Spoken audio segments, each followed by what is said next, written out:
Hi. Hi. Hello. Where was that? My main goal is to wait. My main goal is to blow up and act like I don't know nobody. Hi, VTuber. Howdy, Professor. Hi, Hair Boy. Hi, VTuber. Good morning. Good morning. Good morning. Good evening, everyone. Sean, what did you get for breakfast? Because I remember when I streamed last night for me, you said you were gonna get breakfast. What did you end up getting? Glasses. Yes, Sean. Glasses. Hi, Romy. Hi, Ty Guy. Hello, welcome. So yeah, class time. Hero has that hot shooter look.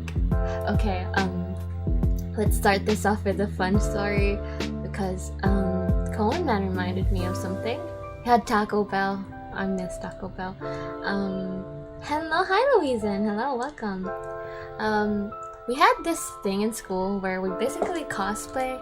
Like, it's required, but well, during our earlier years, it was required to be like it has to be a literary book character.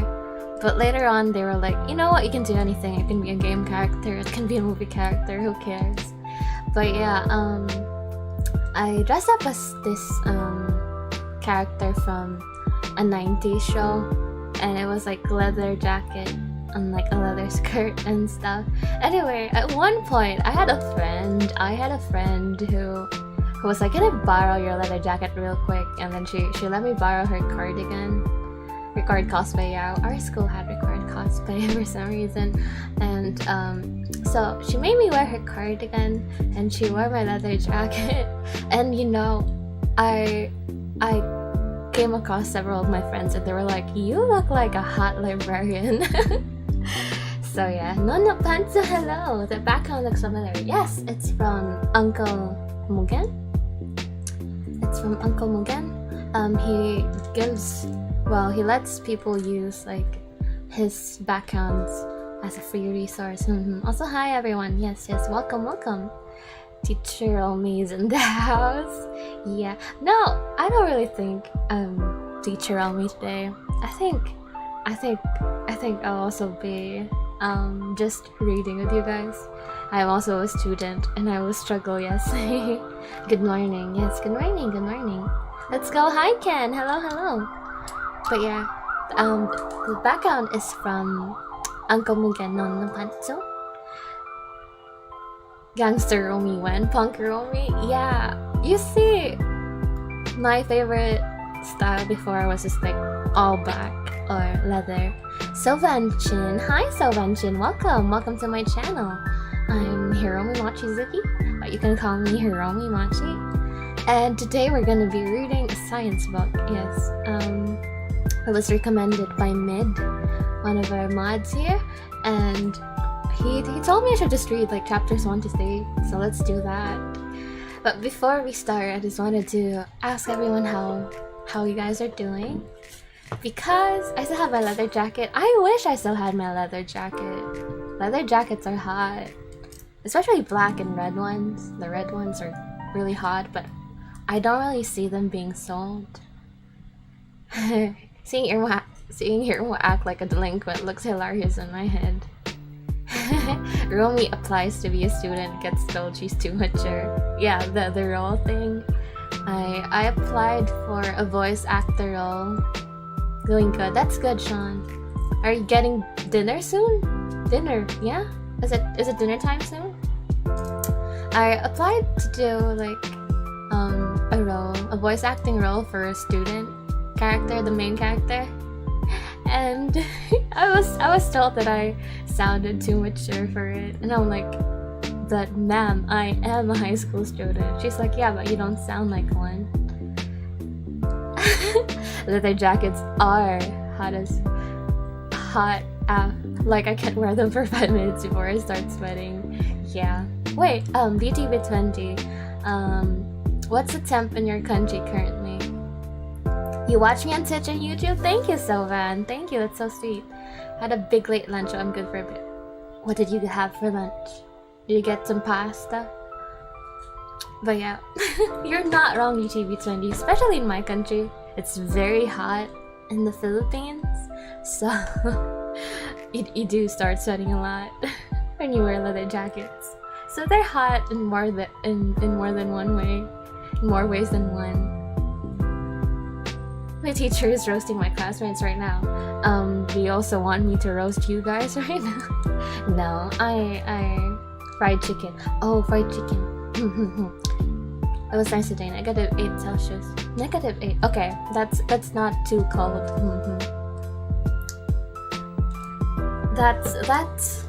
Although I mean, like, that's still too cold for me. But I've heard people say they felt -30, -35, and that's just too much in my opinion. I really can't imagine how cold -35 is.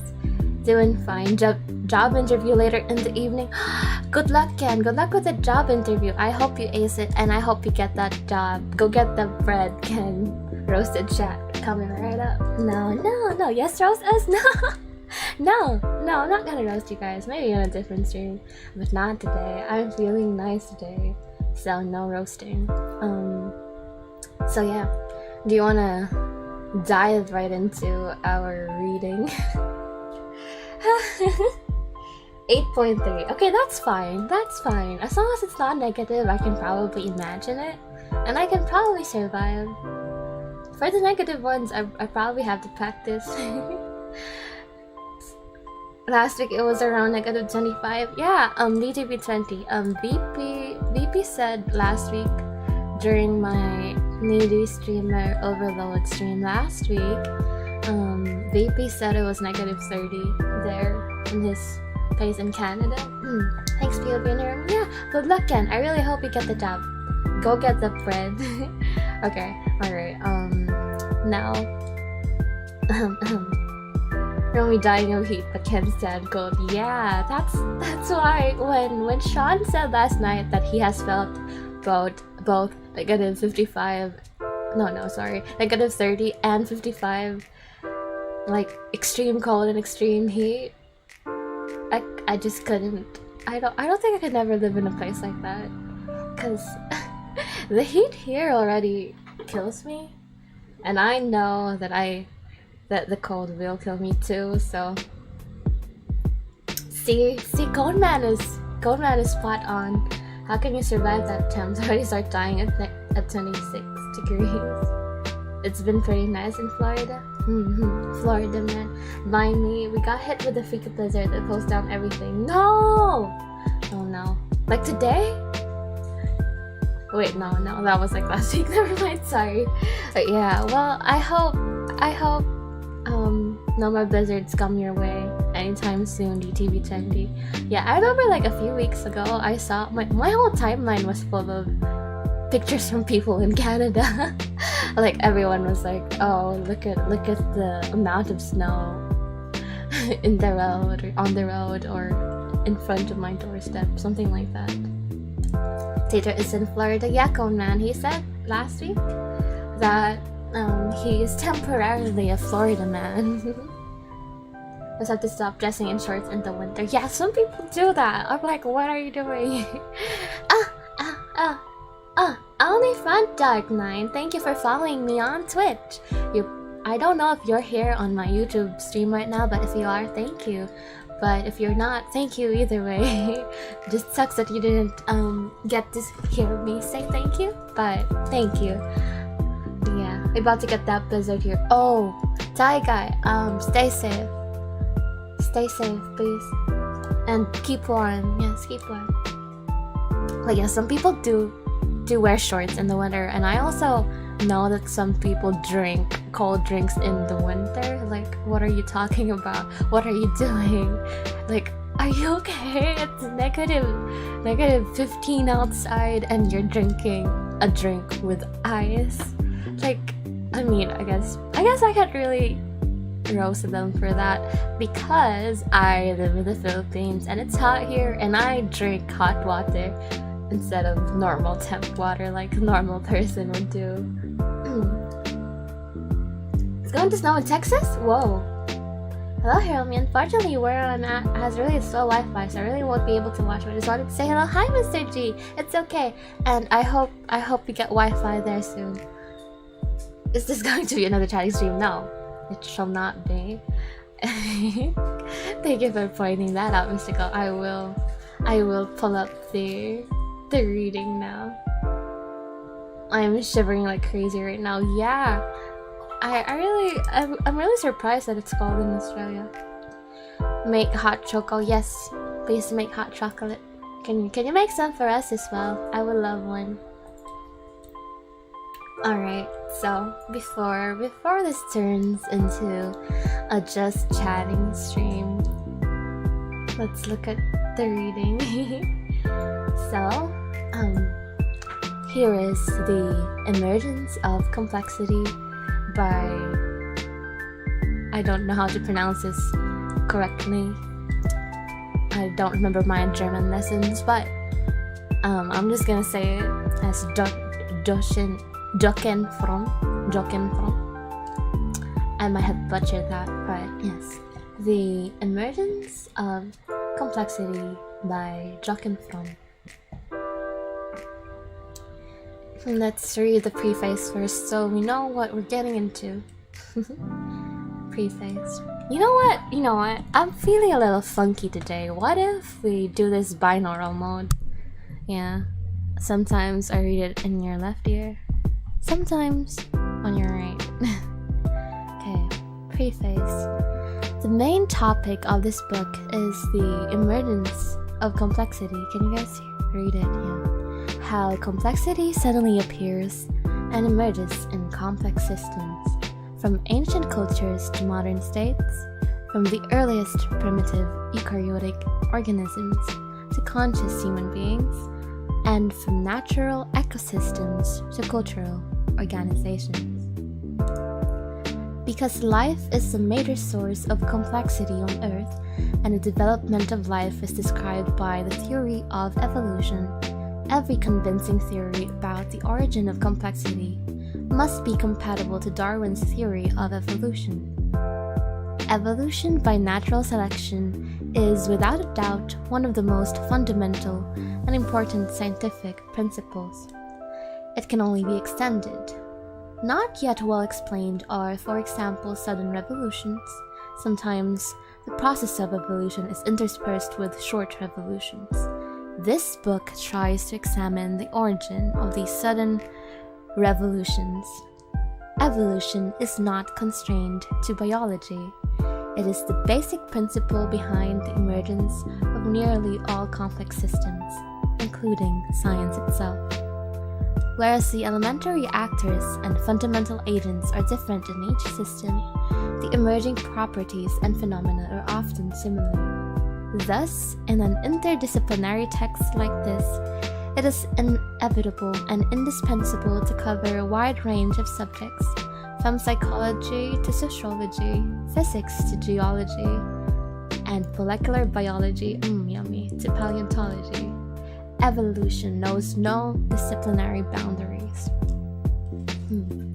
Many complex systems have, despite the names, quite simple microscopic components. The complexity arises from local interactions. One of the core questions is how to use simple local rules to generate higher levels of organization from these elementary actors. But this is only the beginning. We must also answer the question whether these higher levels are stable or unstable, temporary or permanent. And we should examine if the simulations which enable our understanding of complex systems are at the same time an obstacle to understanding, because the complexity of closed systems is inherently limited. That makes sense. Typical simulated artificial systems, for example, cellular automata, are closed and usually isolated from the environment. The complexity of these systems is often temporary and limited.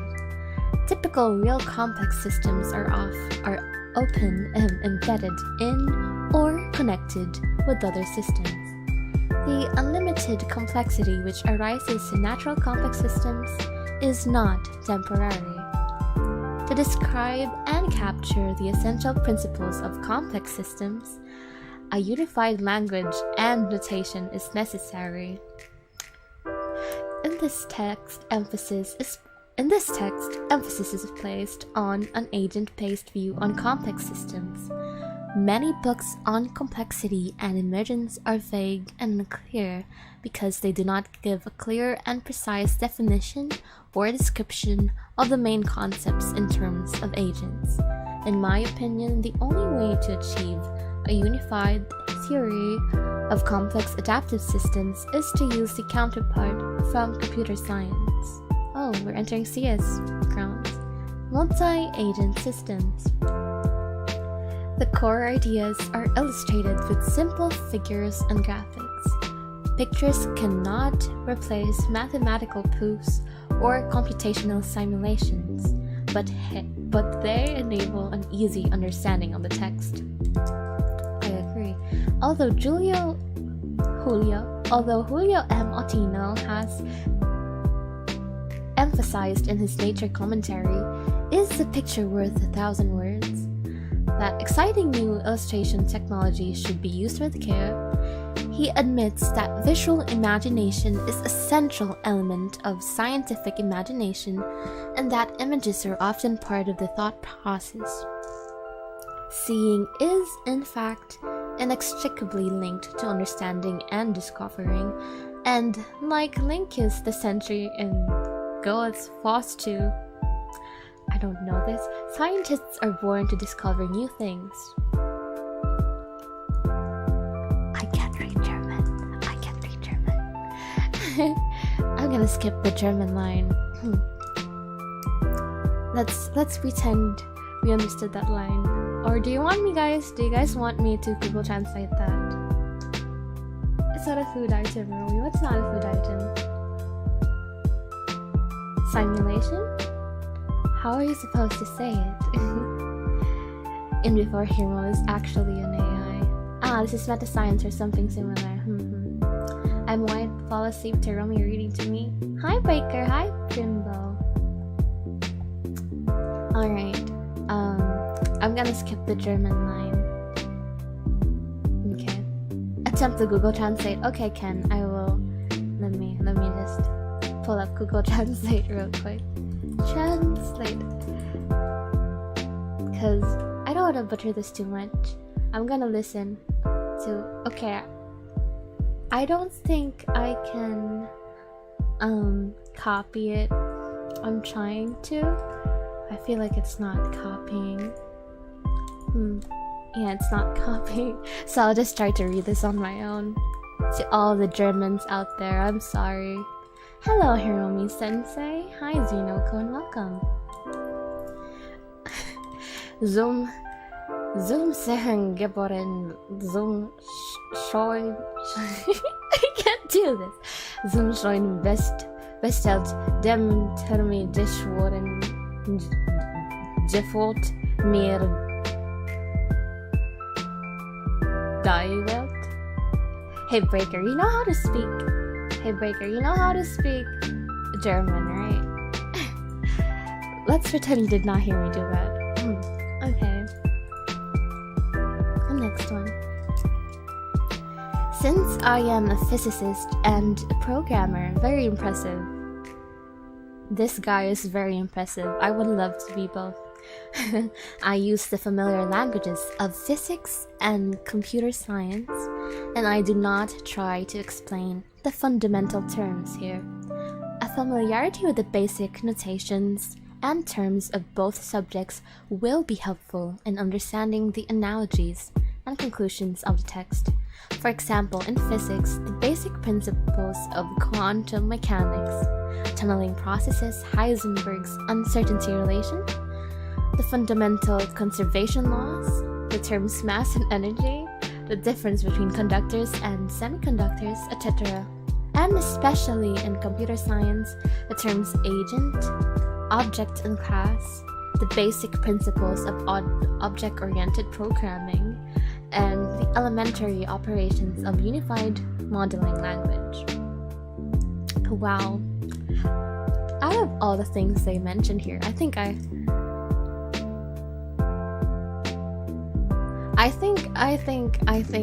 know like half of it. Oh, maybe less than half. Anyway, formatting of the text was sometimes tougher than writing it. For example, the emergence of figures on new pages, which often teared large holes in the carefully formatted text. Latex is great, as long as you do not try to make anything special. I'm not moving? Am I not moving? I am moving now. But if you try to change something predefined as margins, positions of particular figures and font sizes, it can be frustrating. Okay, so that's the preface. So, any comments on the preface so far? Oh wow, OOP and UML. Yeah, object-oriented programming and unified modeling language. Are you familiar with this, Ken? Because I do not know anything about computer science. This is CS. Go on, man. This is, I guess, a mix. Wait. He said that. He said that this paper needs to cover a wide range of subjects, from psychology to psychology to sociology, physics to geology, and molecular biology to paleontology. But he also said that since he is both a physicist and a programmer, that's so impressive. I am jealous in my seat. I am shaking in my boots. To be a physicist. But yeah, since he is both a physicist and programmer, he incorporates ideas and concepts from both of those. Soaring to the tower. Not sure if you get anywhere with Google Translate. It translates roughly to born to sea, appointed to sea, sworn to the tower. I like the world. Wow, I like the world.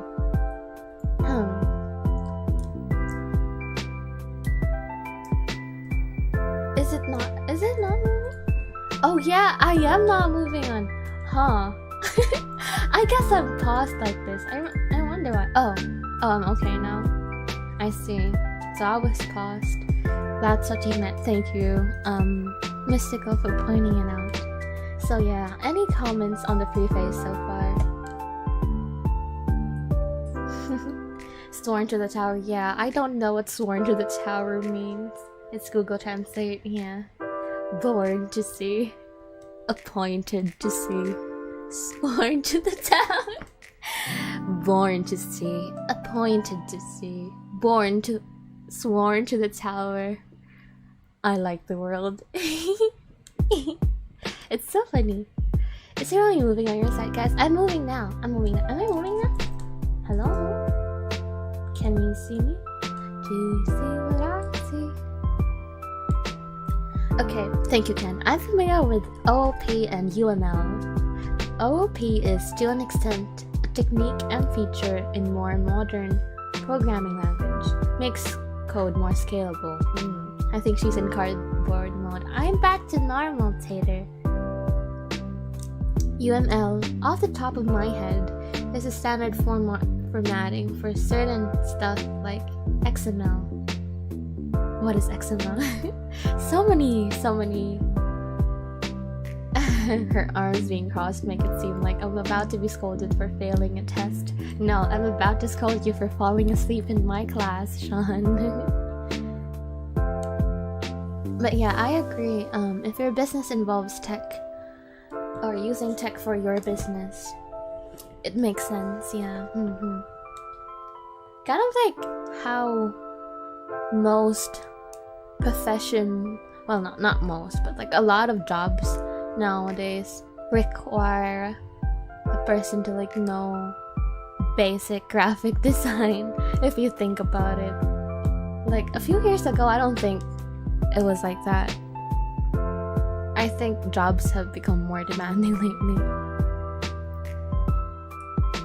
Came out after HTML? Seriously? I've never heard of XML. I know HTML. We had like a programming class in high school.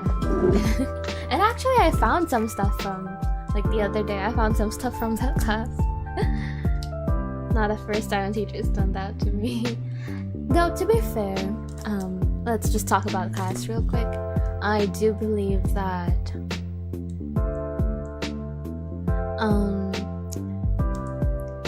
teachers should not scold their students if they fall asleep in class, because you never know what a student is going through, you know. I remember I had a classmate who had trouble sleeping at night because her parents were going through a divorce, I think, and I assume they've been fighting at night.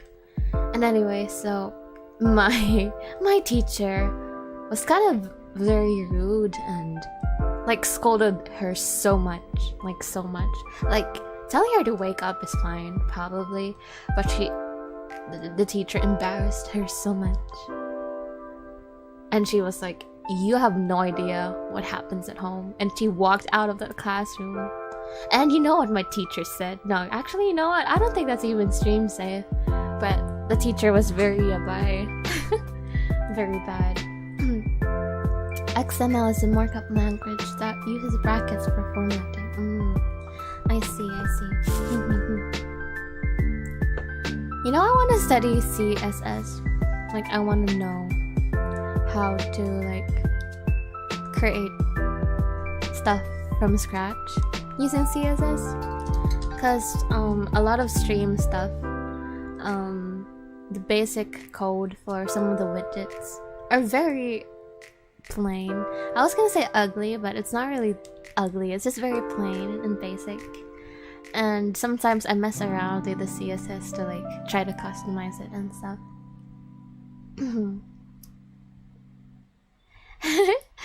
Speaking like a contestant in this universe, yeah, I believe in students' rights to sleep in class.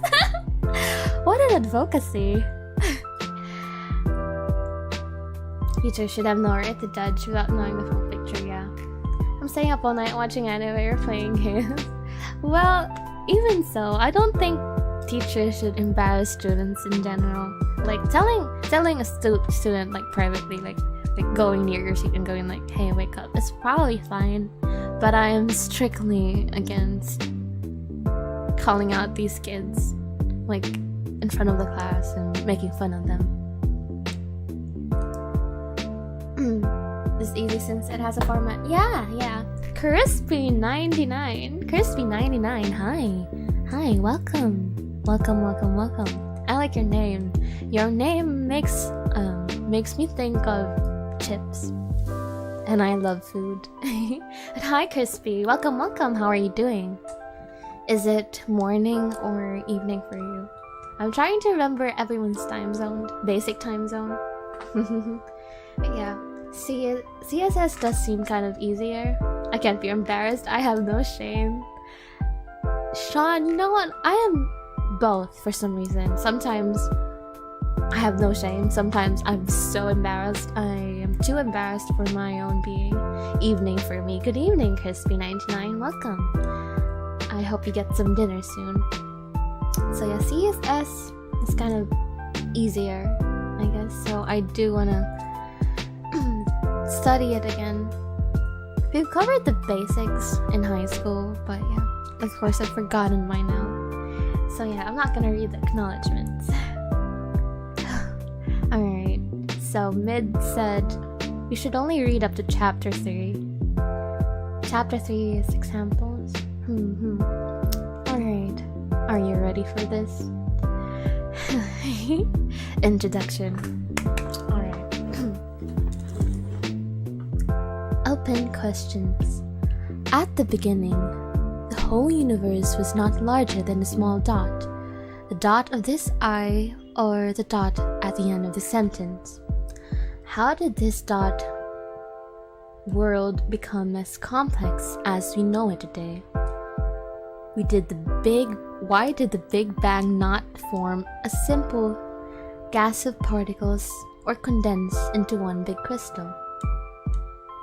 How can the universe start with a big explosion and end up with life, history, and culture?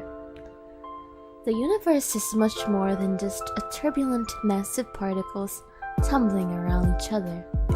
As Paul Davies notices in the introduction of From Complexity to Life, the physical universe is obviously awesomely complex.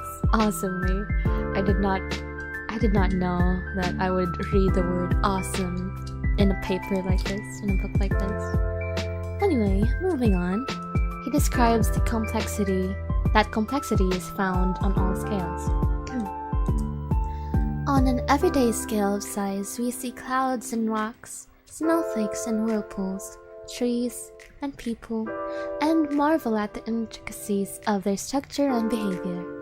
Shrinking the scale of size, we encounter the living cell, with its elaborate customized molecules, many containing thousands of atoms arranged with precise specificity.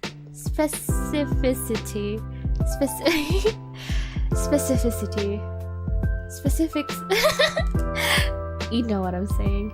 Extending our compass to the cosmos, we find complexity on all scales, from the delicate filigree patterns on the surface of Jupiter to the organized majesty of spiral galaxies. Although a galaxy is very impressive, it is more than the size than the complexity which arises amazement.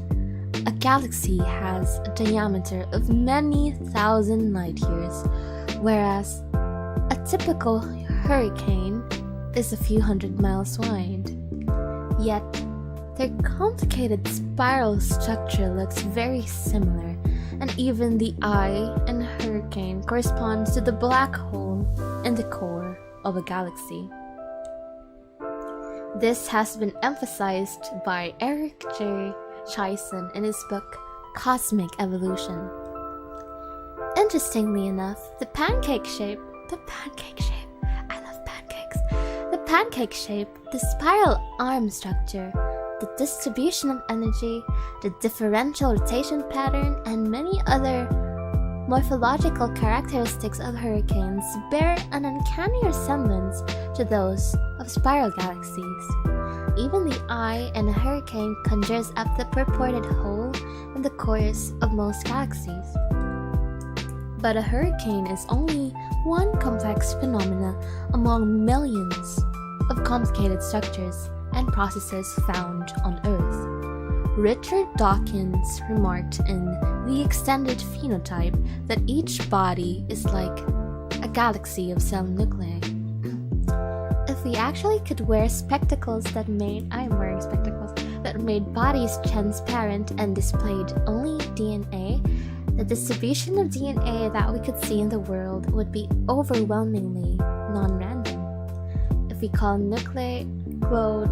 cell nuclei glowed like stars and all else was invisible, multicellular bodies would show up as a close, packed galaxy with cavernous space between them. 1,000,000 billion glowing pinpricks move in unison with each other and out of step with all the members of other such galaxies. Jupiter's turbulent atmosphere with vast cloud layers and band structures is very complex, but the turbulent patterns are not substantially more complex than the chaotic mixing patterns in an ordinary cup of coffee. I like that. Can you picture that in your head, guys? I like the mental image of that comparison. The turbulent atmosphere of Jupiter, but also the chaotic mixing patterns in an ordinary cup of coffee. I like that. You choked on what? What did you choke on? Also, hi Magdalene, welcome. Kanmachi. What's going on with Dusty Rice there? Yep, pancakes. The pancake shape.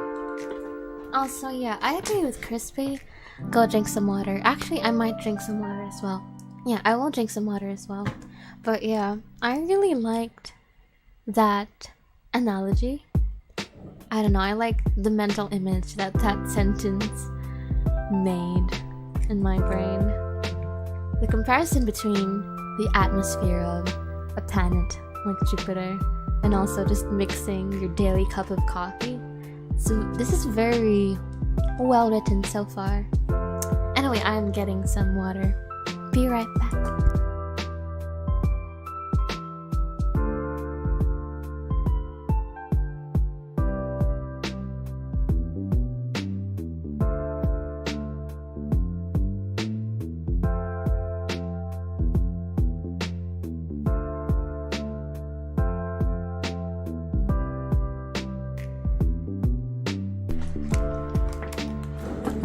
Okay, I'm back from my water break. Very well written and well spoken. Thank you. Alright, let's go back to our reading.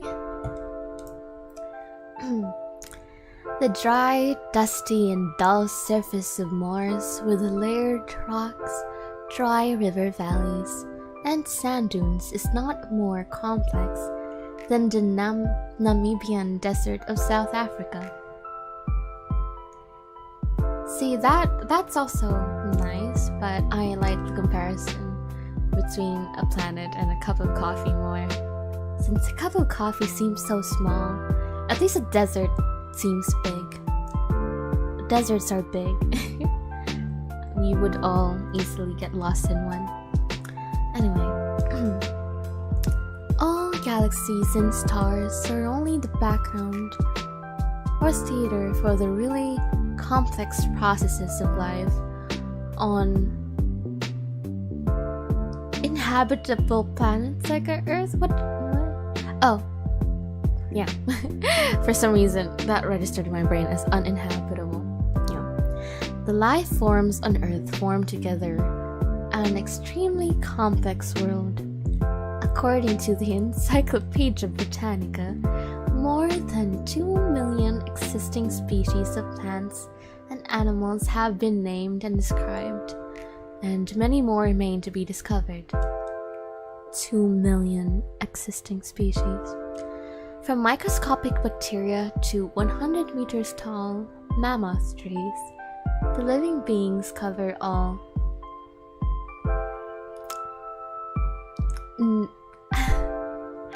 niches of the ecosystem. I don't know how to pronounce that word for some reason. To provide some context, when I was young, I'm pretty sure I heard people say both niche and niche. I'm pretty sure it's niche, but I don't know. So when I was young, they both stuck in my head, and I never found out what's the right one. From the hot springs of the Yellowstone National Park to the ice masses of the Arctic regions, and from the deep sea regions of the oceans to the highest mountains, human beings consist of, oh my gosh, 10 to the 14th power cells. And each living cell is a marvel of detailed and complex architecture. In fact, life is the major source of complexity on Earth. Without life, our planet would look as dead as the moon or as friendly as the Mars. As friendly as the Mars? Hi Terrence, welcome. No, we should do audiobooks, really? That might be a nice gig. Dropping a bomb in a toilet? No, don't do that. More or less. Niche. Oh, it's niche? Okay, thank you Crispy99. See, thank you. I hope that sticks with me this time. Niche. Reminds me of sheesh. No, I can't do it properly. You have to do the hand gestures to be able to say sheesh properly. Okay. Many complex natural forms and structures as landscapes, river basins, and mountains can be found on dead planets too. They can be described by fractals, which have been examined in detail by Mandelbrot, Falconer, Star Guy here, and many others. Fractal structures are created by physical and geological evolution, and fractals appear in living systems as well. They are a standard tool of evolution to produce complex structures. Fractals. I see. I'm gonna read up on that. The development of living beings and life forms is described by Darwin's theory of evolution. I think most of us are familiar with this. Evolution can produce complex forms, for example, fractal structures. Oh, we're going back to fractal structures. But the theory of evolution alone does not predict things are getting more and more complex. Yet the world is full of complex adaptive systems which consist of a large number of mutually interacting and interwoven parts. I love the picture that this paints. I can see it in my brain. Examples are neural and social networks, nervous and immune systems, economies, and ecologies. Modern biological life forms are so complex that it is hard to imagine how they could have assembled spontaneously from the chemicals available on the primitive Earth. Maybe this is why many American citizens oh wow, they just called out Americans like that, are still not convinced of Darwin's theory of evolution. Although the USA is the country with the highest technology level, the most famous universities, and the best scientists, about 2/3 of the US public. Oh, okay. Okay, wait, let me read that sentence. Although the USA is the country with the highest technology level, the most famous universities, and the best scientists, about 2/3 of the US public believe that alternatives to Darwin's theory of evolution should be taught in public schools. Constance Holden reports that 15% to 20% of high school biology teachers teach creationism. Critics argue that purely random processes could never have produced humans. Charles Robert Darwin himself discussed the difficulties of evolution in The Origin of Species. He was aware of the large gaps in the fossil records and the absence of transitional forms. The other source of difficulties are, according to Darwin, organs and organisms of extreme perfection and complication. Organs, organisms, and species of extreme complication apparently exist, but they did not appear overnight. They are the result of million years of evolution. Yet we know since Darwin there have been huge extinctions and large abrupt jumps in the history of evolution. One of the puzzles that remain to be solved in science is to reveal the processes behind the large gaps and abrupt jumps in the fossil record. Are they responsible for extreme complicated organs and organisms? Is evolution punctuational and abrupt, or gradual and continuous? As we will see in this book, it can be both, and the large gaps correspond to a sudden revolutionary emergence of complexity. Normally, evolution is steady, gradual, and continuous. From time to time, evolution gets stuck when a large fitness barrier is reached, and evolution stagnates. It waits until massive catastrophes break these barriers, or single agents are able to cross them through a tunneling process. Oh, this was in the preface, I think.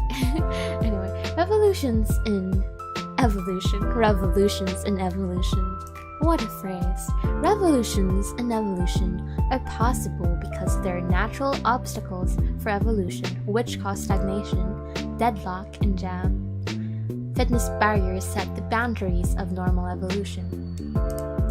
If this is correct, then the emergence of extreme perfection and complexity in evolution can be reduced to a series of smaller emergence events. The emergence of something very large or complex can be reduced to the emergence of many smaller, unspectacular items. As evolution is interrupted by a series of short and fast revolutions associated with the emergence of new features and properties, then emergence becomes itself a self-similar concept. The emergence and appearance of the modern man was not possible without many other smaller and less spectacular appearances of mammals with hairs and fur, vertebrates with backbones, and chordates with nerve cords millions of years ago. One large step is composed of many smaller steps, which are in turn accumulations of even smaller steps. Yeah, I also like what that paints, the image that that paints. Sakurami, America. Oh, Fabian is here. Hi, Fabian. Hello. How was your sleep? How was your sleep? Strangely menacing, teacher Romy. Okay. For biological evolution, many of these steps and transitions have been already described precisely 1995 in the path-breaking book of John Maynard Smith and I don't know how to pronounce his name. Eors Zasmeri.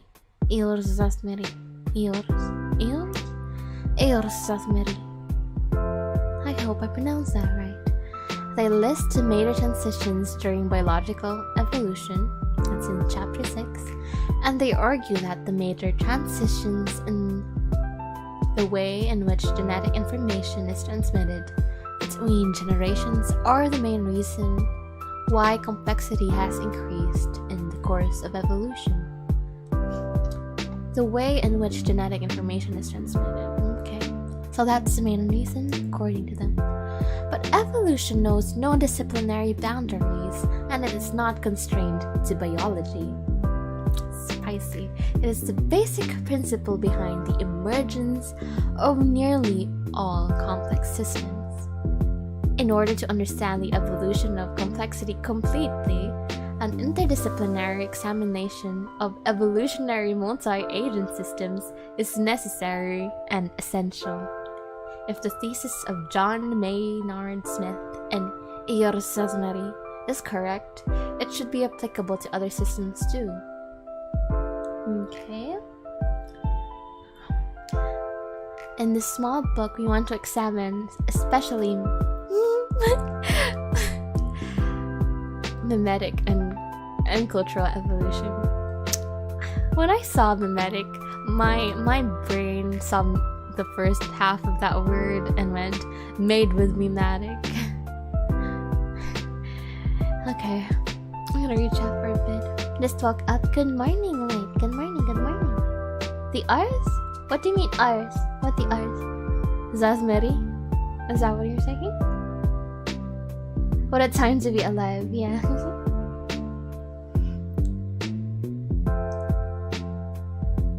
Sensei Romy? It's the PDF on the... Oh! I just realized I can't see everything because yeah, is this an educational Wikipedia? No. Oh! Highlight! Hello! Highlight! Welcome! Yeah, it's a PDF on the Emergence of Complexity, yes. By... what's his name? Jochen Fromm. Yes, German physicist and programmer. Very nice. But yes, welcome Fabian, welcome Light. Hello. Okay, this is interesting. The emergence of complexity can be observed in computer experiments, agent-based simulations, and of course in the history of complex systems, subject to the social sciences, psychology, sociology, history, archaeology, and anthropology, and to the earth sciences, paleontology, and geology. The opposite of research focused on grown complexity and complex systems is reductionism. Oh, that's also actually interesting. Taking a system apart and looking at the most elementary particles or agents and their interactions. This is all so spicy. I don't know. You know how I like food, right? You know how I think of food and go like, I want some food, something like that. That's what I'm feeling right now. I'm hungry, but for knowledge.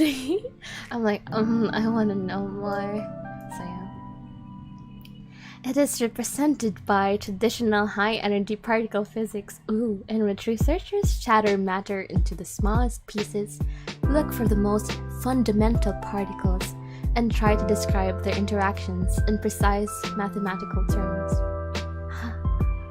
The traditional philosophy of reductionism is, let us first find the most fundamental parts and laws. The complementary philosophy of Emergentism. This is the first time he has used that word, emergentism. The complementary philosophy of emergentism is, let us first find out how complexity arises in complex systems, how macroscopic phenomena arise from microscopic interactions. Both directions are important. Reductionism, and emergentism. The discovery of atoms, elements, and other fundamental particles, and the corresponding theories made natural science possible in the first place. But if we don't know what kind of macroscopic phenomena can arise from these microscopic elements, particles, and laws, then this knowledge is disjointed and non-coherent. Nice. They have a little figure here. I'm gonna leave it up on the screen for a bit so you guys can see while I'm reading the chat. Hi, Doc! Hello, welcome. This must be for some smart boy stuff. I didn't do well with reading, understanding difficult topics. The reason why I'm liking this so much is because I haven't really had like a good science or math class in a while. And I really loved them in high school. I really like math and science. Well, mostly science. There were some math classes that I did not like. Geometry. I didn't like geometry. I'm not a C. Sean, good, because I was called you if you're a C. I'm kidding. Anyway. But she has read the entire time. She hungers for knowledge like a tiger hungers for an antelope. Yeah. Basically that. So yeah, this is why I'm enjoying this too much. I feel like if I read this every day, I will not like have the same attitude if like I'm taking this up for uni. Yeah. Down the books up with YouTube documentaries. Happy Lunar New Year! Yes, Happy Lunar New Year, everyone. Happy Lunar New Year, light. Happy Lunar New Year, everyone. But yeah, when it was like 12 midnight, apparently there were fireworks for like my friends. I mean, there were fireworks. My friends could hear fireworks. But yeah, I could not, but yeah. You know, I wanted to say Happy New Year when they told me there were fireworks. I was like, Happy New Year. I'm so glad that 2022 is over. Happy 2023. But they might think I actually have a complaint. I joke all the time. I like making jokes. I like cracking jokes, but most of the time people don't know I'm joking. So they look at me like I'm dumb. They look at me like I'm stupid. Like, no, Hiromi, it's this and this. And I'm like, yeah, I was joking. So yeah, sometimes I just don't joke anymore because they make me feel like I'm dumb. I mean, I am, but that was a joke. Anyway, I'm gonna read the chat.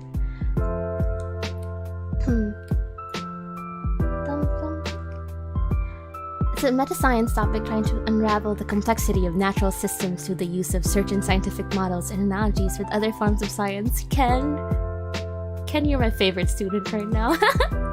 I think Ken is like the top student so far. Yeah, you summarized it better than I could.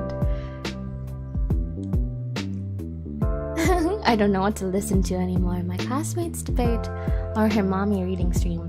Here's the good bit, Mystical. I will leave up the VOD for this stream, so you can always listen to class first and to me later. Reminds me of uni. Am I studying for a stream? I'm studying for fun. I'm studying for fun. This isn't for my school. This is for fun, Era. Have you ever met a bigger nerd? No, I'm kidding. I'm not even that much of a nerd. I don't actually study much. But yeah, I'm studying for fun. Just for funsies. Why is the world so complicated? There must be a science behind it. Let me try to use other sciences to make it simpler. Yes. Ken, you're very good at summarizing this. Ken, holy heck. Can someone translate the stream to monkey? Ken just did. Doc. I'm scared of college. Don't be Conan. Wait. Conan, are you in grade 12? I don't remember what year you're in. I have the same problem with sarcasm. See, Fagan. Other people just don't know if you're joking or being sarcastic or not. Ken is the only student here that actually understands this. Yeah. That's why Ken is the #1 student right now. Don't really tell jokes in your life. Yeah, same. While studying for fun, woman, did you hit your head or something? Is the world ending? Who kidnapped your mom? No, but see, Era, look at what Ken said. Studying for fun is better than studying for classes. That's why I don't really study for classes. In high school, sometimes I studied for a test. Sometimes. And when I do really good, I think. But sometimes I don't. And I still do okay, so. Because I spend, my time on, making requirements, homework and stuff. Because it takes me a long time to finish those. Because, I don't know, sometimes my brain just does not work. I go on my laptop and I open up the Word document or the Google document. And I'm like, okay, I'm gonna start my paper. And then I stare at it for 5 hours and I have not written a single word. So, yeah. Yeah. So it takes time. So I don't have time to study. So... But that only started in high school. When I was in elementary, I used to do advanced reading. I finished the freaking book. Before the classes ended. I would read 30 pages a day. And that's 2 weeks worth of, well, not really, but a week worth of lessons. I'm always advanced. Oh.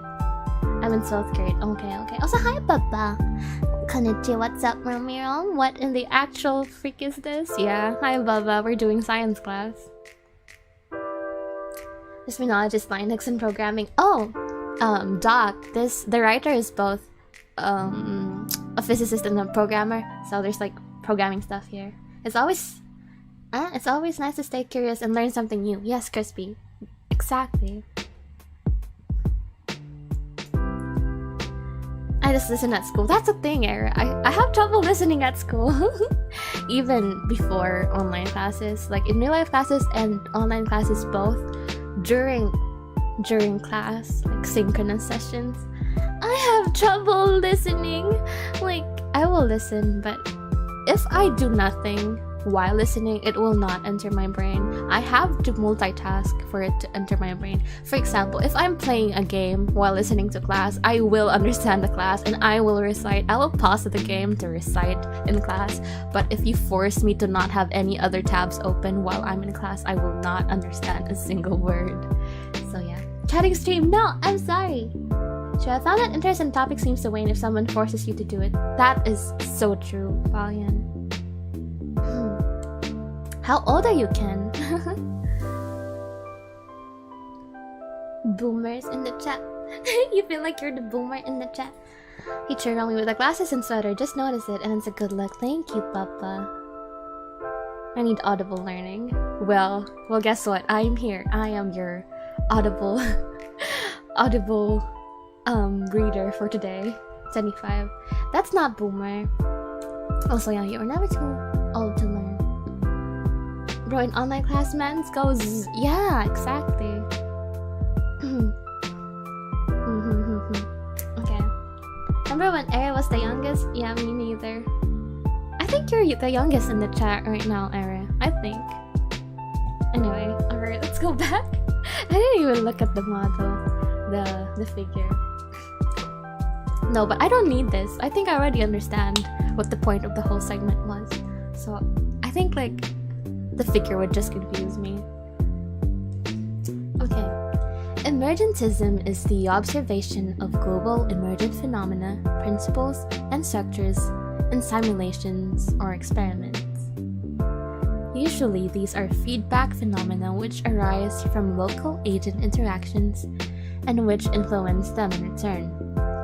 A crowd emerges from a theater, or lava emerges from a volcano, but they both don't shape or influence the interactions inside the theater or the volcano.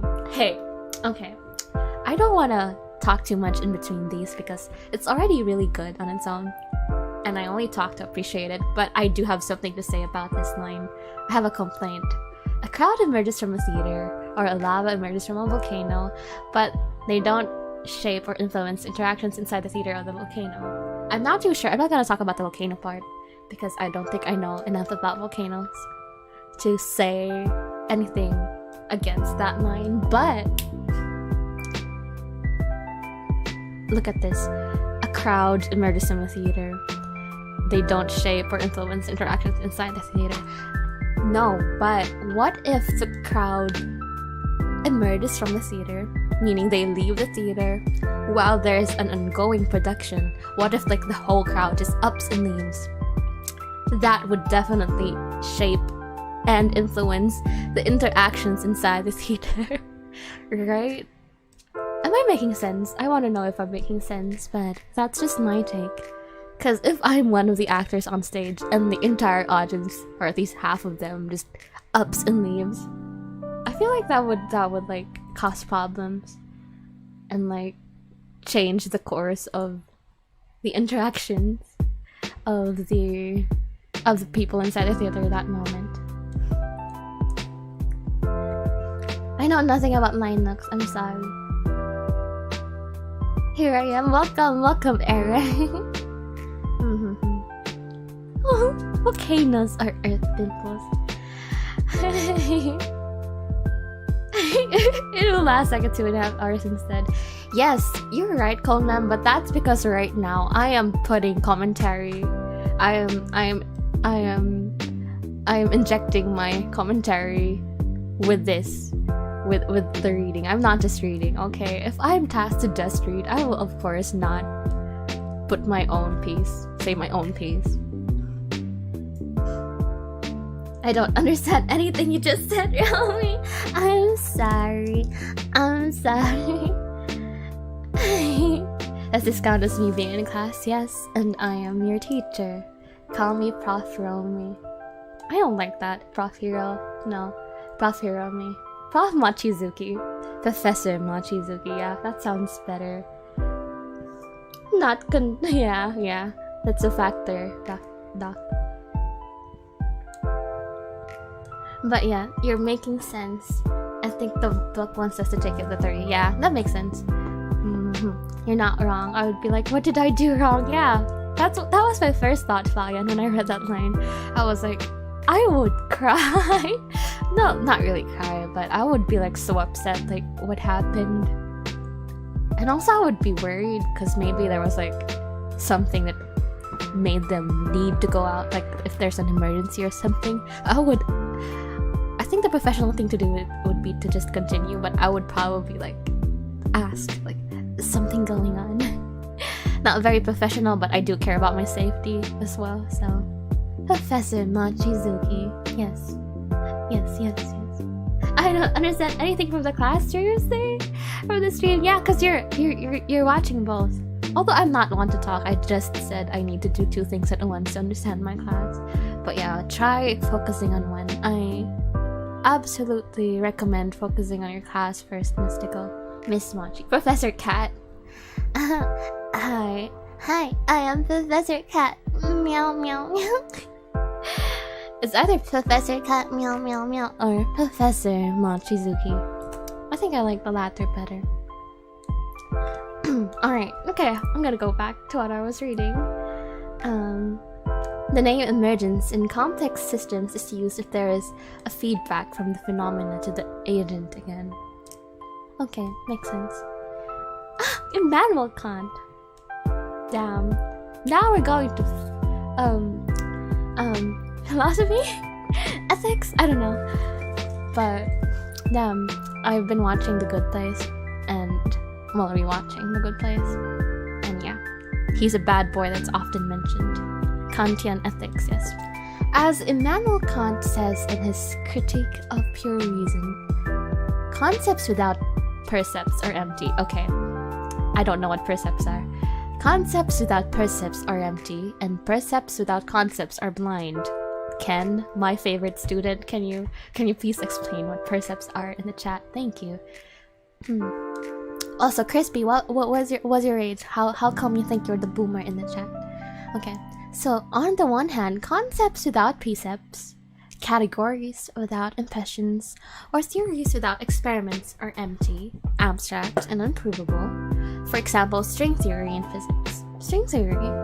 And on the other hand, percepts without concepts, impressions without categories, or experiments without theories are blind, indiscriminate, and misleading. For example, alchemy or chemistry before the discovery of elements. Ooh. Okay, that kind of makes sense. Theory, model, categories, and thought on the one hand, and practice, experiment, impressions, and observations on the other hand form a unit. Reductionism and emergentism form a unit too. Traditional mathematical theories, verified by physical experiments, are usually related to reductionism, the top-down view to lower levels. Yeah, okay. They describe the particles, laws, and interactions based on particular symmetries and invariance principles on a given level or scale. New computational theories and agent-based simulations are more related to emergentism. New computational theories are more related to emergentism. Okay. Agent-based simulations and theories describe phenomena between certified predefined traditional levels. They are the connection and missing link between the phenomena and processes on different scales. Reductionism provides the scaffold and defines the main stages and levels. Okay. That makes sense. Emergentism is the framework which describes life on these different layers and provides the stairways and the elevators.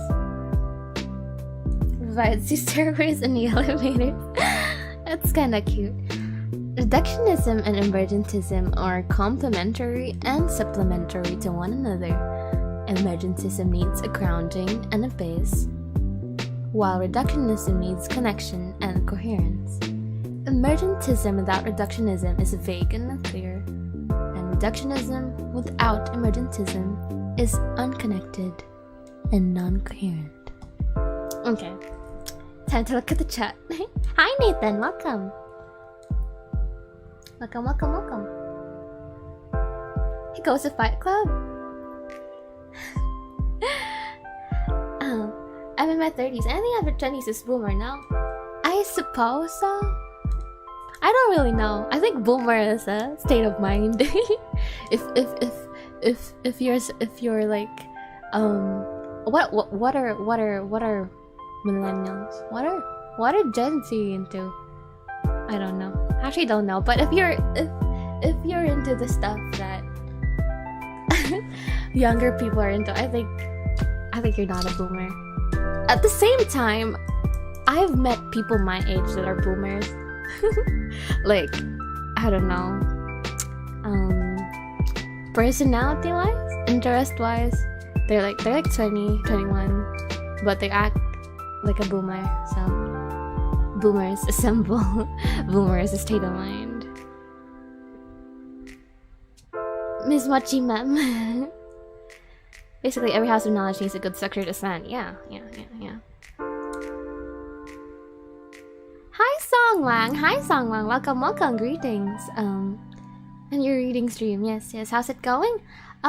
Going good so far. I'm loving the knowledge I've been getting from the book so far. I'm literally only a few pages in, but so far it's been really good.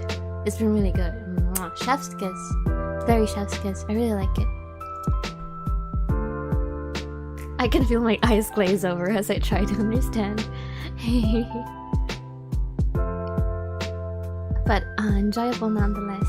I am boomer at heart. Exactly! And how old are you, Mr. POV? See, boomer is a state of mind. Or a state of heart.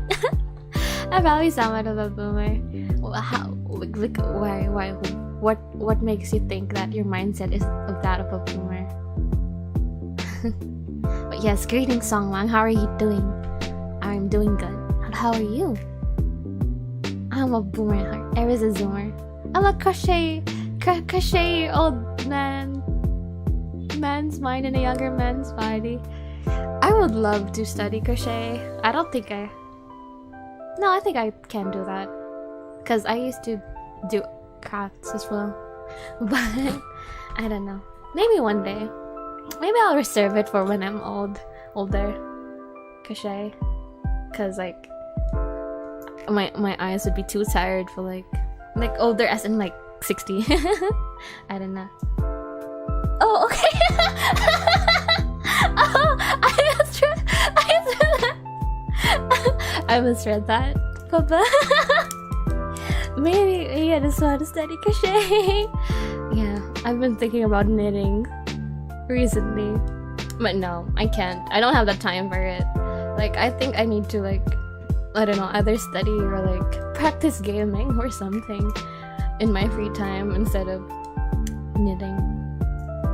I'm way too young to be in any of the places I am in, and I am regretting entering them. What places? Doing the reading stream and can't read. Hey, that's exactly. I mean, I don't know.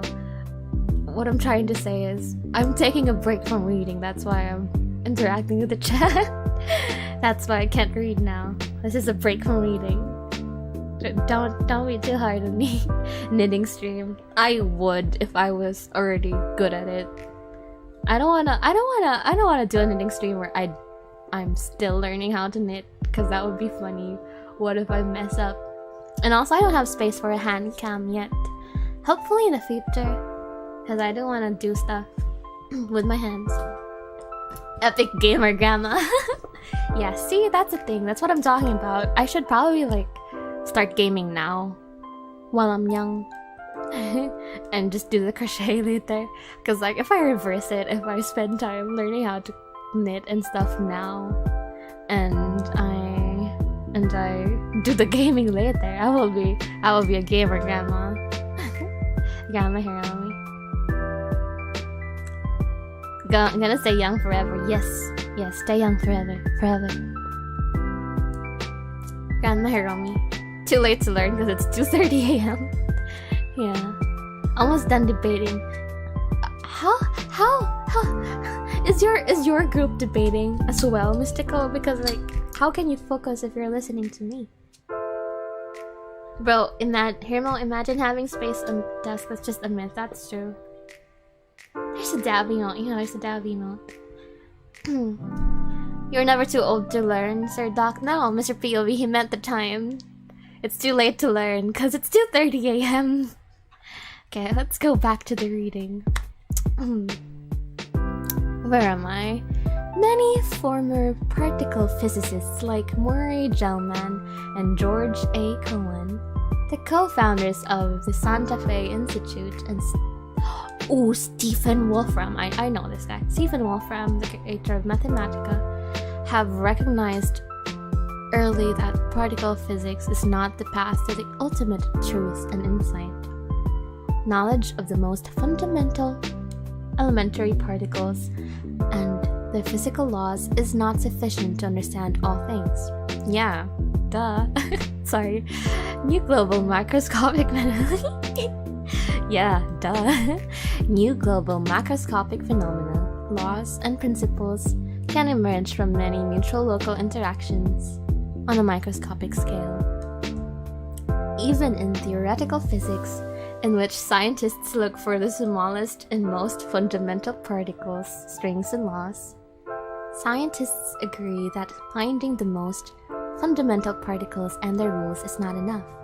As Philip Anderson said, the ability to reduce everything to simple fundamental laws does not imply the ability to start from these laws and reconstruct the universe.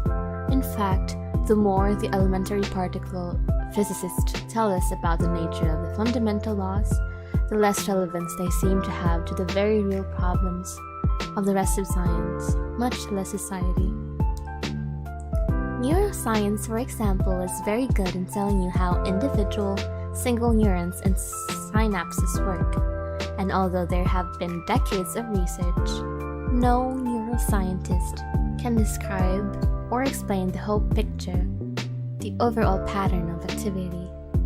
The essential link from the bottom level of neuroscience to the top level of psychology has something to do with neural assemblies. I can't believe they shortened something. And it's spelled as S.th. Is this normal? I don't think I've read this in any other books or whatever. Even in papers and stuff. I don't think I've seen something shortened like this. Or shortened in general.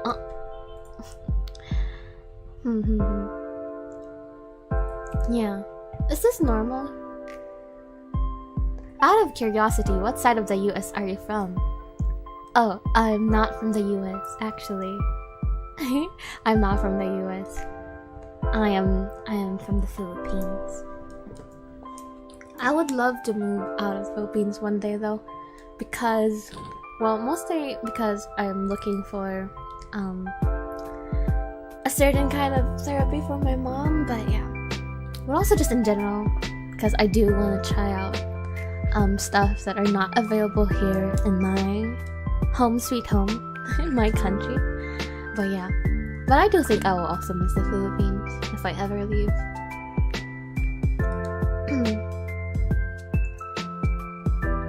That's one badass name, Wolfram. Yeah.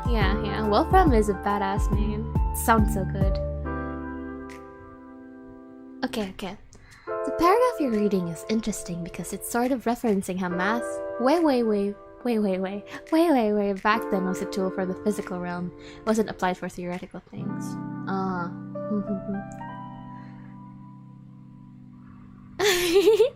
This seems really similar to the videos I was watching last night. It retains so much more.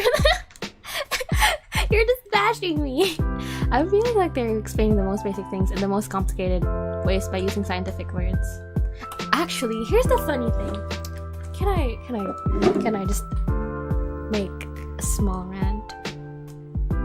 I feel that way about the other papers I've been reading for school, but those are not science-related stuff, but I feel like the concepts are in itself kind of basic, but they really do overcomplicate it a lot. They use these big words and stuff, and I don't know, I feel like they just stretch it out too much, to the point that I don't understand most of them until like the second read or the third read, and I don't like it. I am having an easier time understanding this science paper, not related to my course at all, than those papers that are supposedly related to my course. Like, maybe I'm just in the wrong course. I don't know, but yeah, I'm having an easier time understanding this than those. That's why I don't like those. Just because you're smart doesn't mean you're good at teaching. Well, I'm not really teaching, I'm just reading with you guys. But yeah, that's true. Just because you're smart doesn't mean you're good at teaching, that's true. Him was from the void.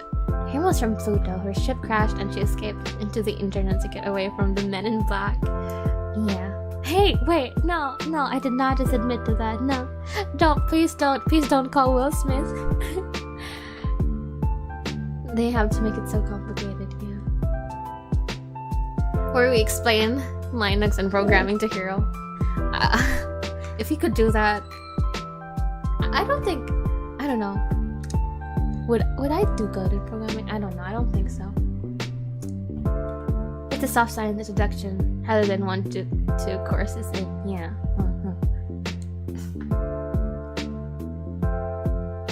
I'd rather take a cyanide pill. Yeah, it's hard to explain, I suppose. Linux. Anyway, let's go back to this. Where are we? Oh, something, yeah. This is known since Donald Oldingham coined the notion cell assembly in 1949. Okay, I don't know what cell assembly means. Yet, the problem of understanding the total action of the nervous system and the behavior in terms of neural assemblies is not solved. Nice surname. The leading neuroscientist Terence Sejnowski.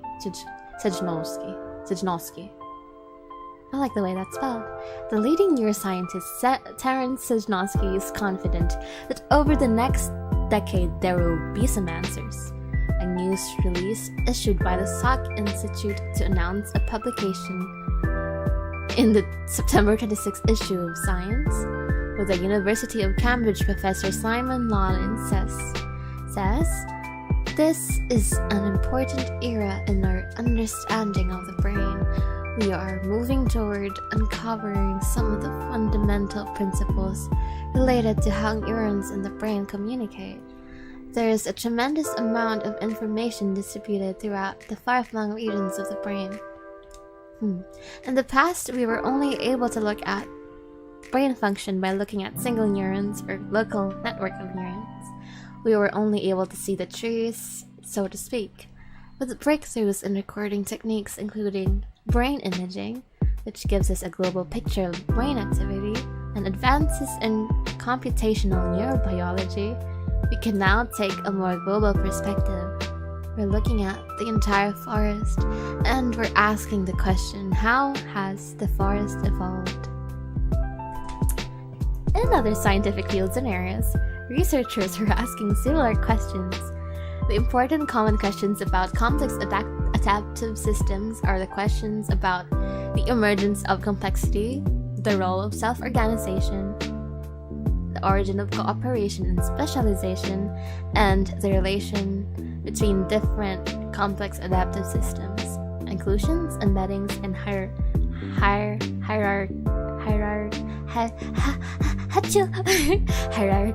structures. The 5 fundamental questions you want to examine and answer in this book are the questions of, finally we reached the questions. Emergence.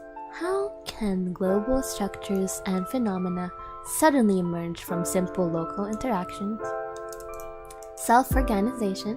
How can systems without organizer organize themselves to higher and higher levels of complexity?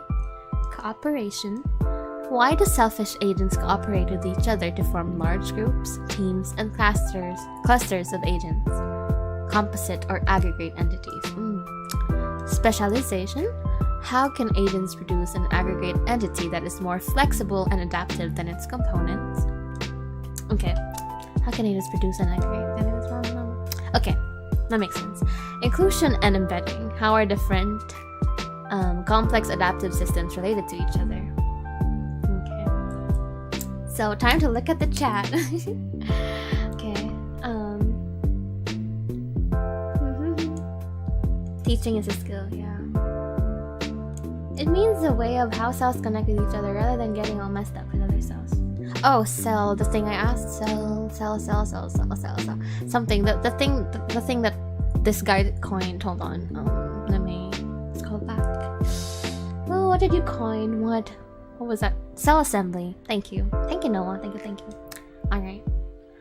Now we're done with the questions. How long is this? I'm gonna stop by like 11:15 or something. But hopefully we can finish chapter 1. I just want to read it. And it's more fun to read it with the chat than just on my own. Yeah, honestly, I feel like, you know what? Probably if I study for my school while streaming, it would be better for me. I mean, I would understand it more. It might take time though, because I talk a lot, but I do think I'd understand it more, but I don't really think I can stream those. Might accidentally jot a sector sub tardigrades. Let's take something they literally call complex and try to make it simple, yeah. Wait, you're over an hour in and you're still chapter 1. Yes, because have been talking with the chat. And I also spent like 30 minutes on like just chatting or something. I do that a lot. She wants to. When she wants to. Is intelligent when she wants to. No, but that's true. I do not use my brain sometimes. I literally turn it off. I turn it off sometimes. And sometimes I forget to turn it back on. Oh yeah. Or maybe I just don't want to most of the time. Maybe I'm tired of using my brain. Yeah. Sometimes I do turn off my brain, like seriously, I just don't think. You guys should try it sometimes, it's fun. You conserve your energy when you don't think. Anyway, the first question is concerned with the emergence of complexity in the internal and external world. How global features, structures, and phenomena suddenly emerge from simple local interactions in the mind, in the society, and other complex systems. Even theoretical physicists now think this question is important. As Laughlin and Pine say, the central task of theoretical physics in our time is no longer to write down the ultimate equations, but rather to catalog and understand emergent behavior in its many guises, including potentially life itself. We call this physics of the next century the study of complex adaptive matter. Oh wow, physics of the next century. Damn, okay. Can we find the key to the emergence of complexity? I don't know, can you? That's what we're trying to find out in your book. The second question is related to organization without organizer. Oh, he's just explaining all the questions. Is that necessary? I feel like the questions are kind of self-explanatory, but okay. How can systems organize themselves to higher and higher levels of complexity in a process of self-organization? Although there is no central organizer, self-organizing systems are able to reach higher levels of complexity. Many emergent composite phenomena involve the aggregation and accumulation of different agents. Agents are, by definition, autonomous and selfish, and they act on their own behalf. So, the question is, why do they aggregate? Why do they cooperate with each other? Another interesting question related to the specialization of agents is, as Don H. Holland says in his book Emergence,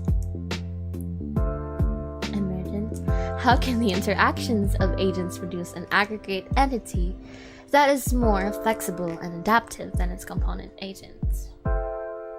Oh my gosh, this is... Okay.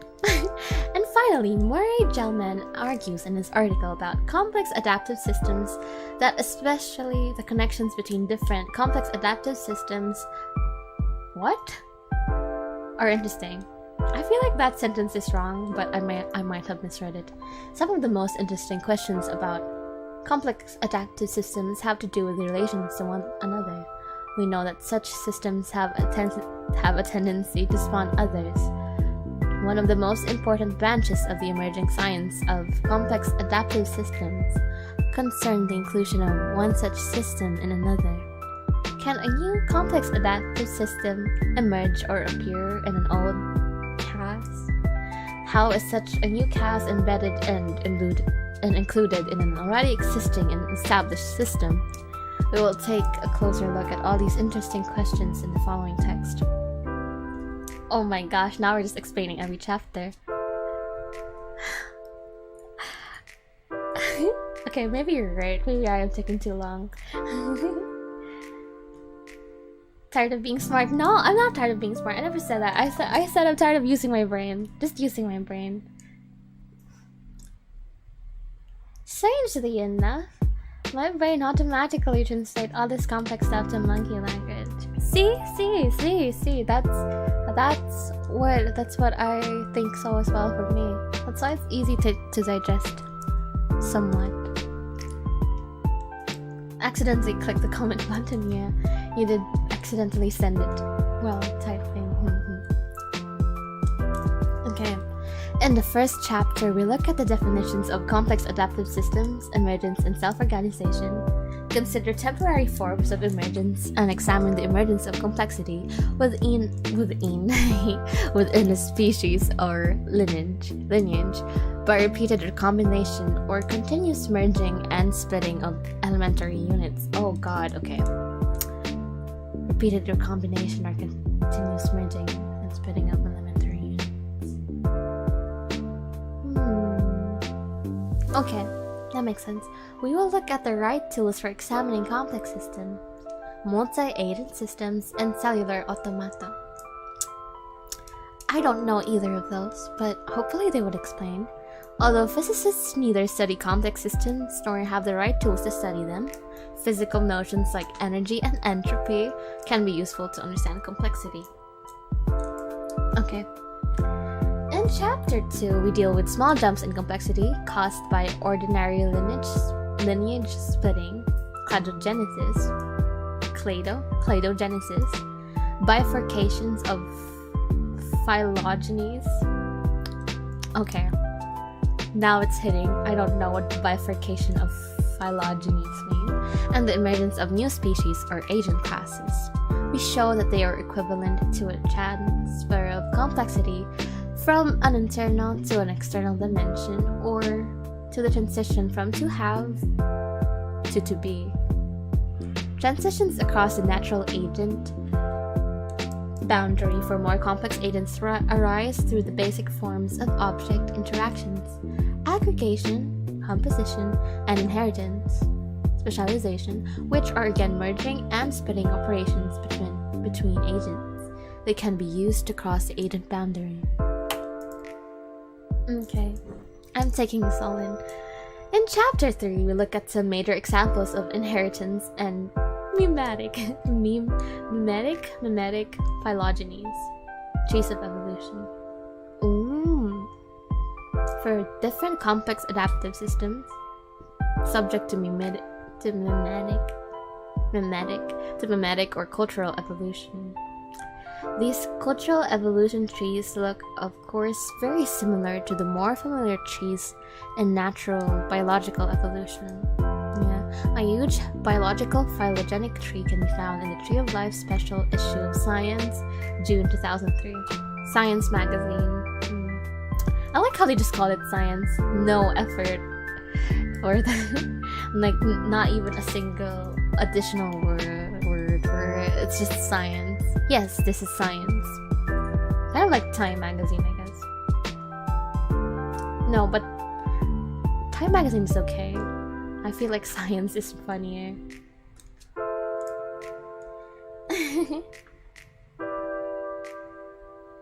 No offense to the dude, but he said so many things when all he was asking is, what is a complex system? How does it emerge? Can a complex system emerge? Yeah, I do. I was gonna say that earlier, Ken. When I pause, sometimes I pause while reading, right? I kind of judge for a bit, like, was that paragraph necessary? I feel like you already kind of said that. The poison for Kuzco. The poison made for Kuzco. Kuzco's poison. Well, at this moment, Hiromi's complex book reading has become a background music for me, not understanding whatever is going on. It's okay. Background music is good too. Background book music. Isn't this the index of the book? I don't know. It's 1.1, chapter 1.1. So I guess it's part of chapter 1. But it's just about the questions mostly. And can a new complex system that is better merge from an old one, and how the heck are they all fit together so well? What the heck? Yeah, it's basically that. See, I don't know why he's explaining these so much. I do think you could cut this into half and it would still have the same general amount of info. But I'll respect his choice, his writing choices, and the editor's editorial choice to keep these. In chapter 3, we look at some major examples of inheritance. I'm done with it. The next chapter concentrates on aggregation, the complementary operation to inheritance. Yeah, see, yeah, I do think some of these are not necessary. Anyway, the question of aggregation and cooperation is always important, especially if you know the complementary inheritance trees already, as for example in evolutionary biology. Cooperation, aggregation, and group formation are essential factors for the emergence of more and more complex agents and life forms, and a basic condition for the embedding of new complex adaptive systems. Chapter 5 deals with... Oh, am I not done with this? I was done with that, wasn't I? Yeah. See, these concepts, these terms, these exact sentences have already been said earlier, so I don't know if I've read them or not, since it's basically the same content. I think I don't have to read this because it just discusses what each chapter is about, and if we're not gonna read that chapter on stream anyway, it's fine to not read them, so I'll just go to complex adaptive systems.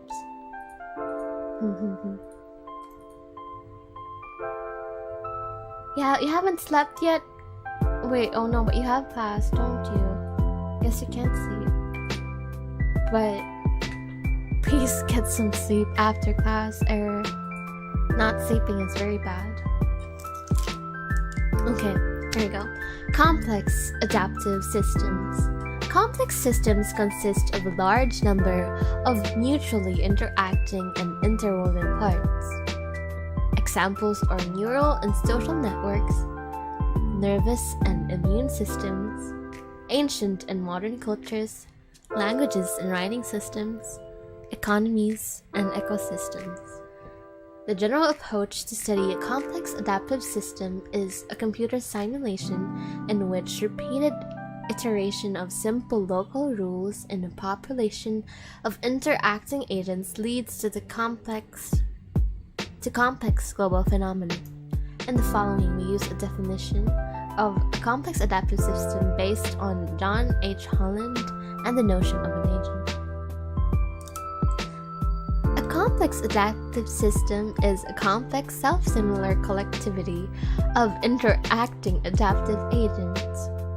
Yes, the definition of a complex adaptive system is closely related to the definition of a multi-agent system, and it defines a CAS simply as a form of complex MAS with adaptive agents.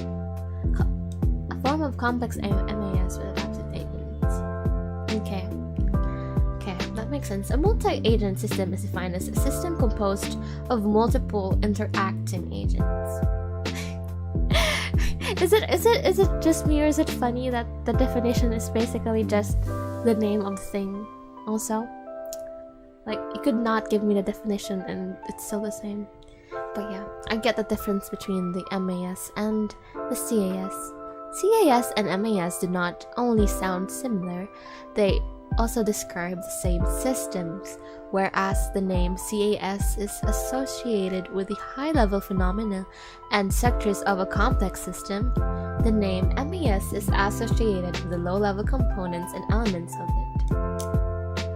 Okay, so MAS is more related to low-level components, and CAS is the opposite. A complex adaptive system is just a system which can be simulated, described, and explained by a dynamic multi-agent system. Simulations of multi-agent systems can be described in turn as complex adaptive systems. Oh, okay. In CAS, MAS and agent-based models is the basic question according to Robert Axelrod. The same, how to use simple local rules to generate higher levels of organizations from elementary actors. Social scientists have recognized that MAS are a natural tool for studying complex social systems and societies. Agent-based models are the state of the art in social sciences. They have become a major topic within the field of sociology, politics, and economics.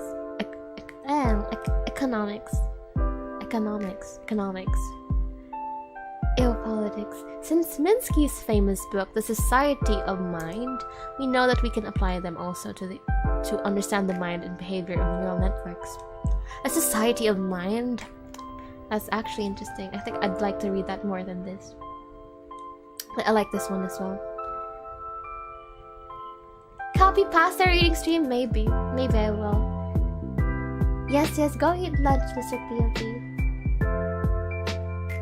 While making me feel dumb. Thank you for making me feel comfy while making me feel dumb.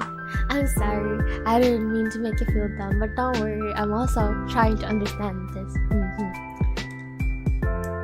Scientists who study general complex systems should recognize that MAS are essential too, not only for simulations and experiments, but also for definitions and theory. Multi-agent systems are the only way to achieve a unified theory of complex adaptive systems. Okay, so what I'm getting here is that multi-agent systems and complex adaptive systems kind of go hand in hand. They're both important to each other in different ways, but in similar ways. Different yet similar ways. The study of complex systems needs to find such a unified theory as the first International Conference on Complex Systems of the NECSI has shown. What is the NECSI? What's NECSI? The name of the proceedings, which reflects the subject areas, was Unifying Themes in Complex Systems. Without a unified theory, the study of complex systems crumbles into the different subject areas. No, but that does make sense. A unified theory is needed, yeah. But what is NECSI? It is hard to find a unifying theory of complex systems without a common language, which must be based on the basic building blocks. Agents. As soon as you lose the connection to agents and multi-agent systems, you get more journalism than science, and the text becomes vague and unclear. For instance, Yanir Bariam's interesting textbook Dynamics of Complex Systems is not bad. He's roasting a book. It's not bad, but he does not use the notion or concept of an agent. The name agent is not even mentioned in the book. He just roasted the book. He's like, it's not bad, but you're missing the most important thing, agents. You cannot talk about chemistry without knowing or mentioning atoms and elements, or you're getting the alchemy of the Middle Ages. Fair enough. And you cannot talk about physics without knowing or mentioning atoms and fundamental particles, or you are falling back into the metaphysics of the Middle Ages. Likewise, you cannot talk about complex adaptive systems without knowing or mentioning agents and their interactions. Okay, so agents are basically like the atoms of this part of study, this field of study. It's the most important unit. Perhaps.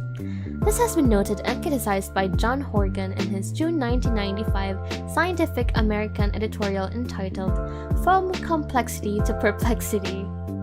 I like the title. In his glib dismissal of all work on complex systems, he doubts that science can ever achieve a unified theory of complex systems, and he points out the lack of a unified theory of complexity. Yet not only different CAS are similar, a CAS itself is self-similar according to our definition. Self-similar. What is self-similarity? The agents of the CAS can be considered as small CAS. CAS in turn as a whole can be represented by an agent. That does make sense. Paul Nurse has observed a remarkable self-similarity between organisms and single cells. Many of the properties that characterize living organisms are also exhibited by individual cells. These include communication, homeostasis, spatial and temporal organization, reproduction, and adaptation to external stimuli. Biological explanations of these complex phenomena are often based on the logical and informational processes that underpin the mechanisms involved. And he concludes that neoprotists are needed to determine the logical and informational processes that underpin cellular behavior. Cells communicate with each other as large organisms do. They adapt themselves to the environment and keep the internal conditions constant in a changing environment. Homeostasis is reached by negative feedback control in organisms and cells. Although the individual cell and the cell group are quite different, certain properties and features seem to be invariable or invariant. Cells specialize themselves in different ways like larger organisms, and they reproduce themselves like their larger counterparts. These invariant properties are the basic properties of CAS.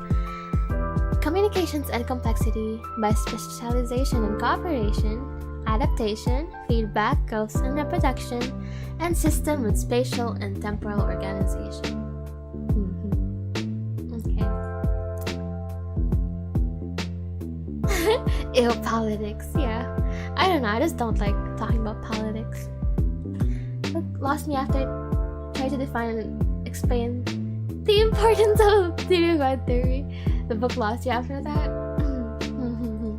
Why? Can I ask why? Okay. Complex adaptive systems can be found everywhere. In fact, the entire real world is complex.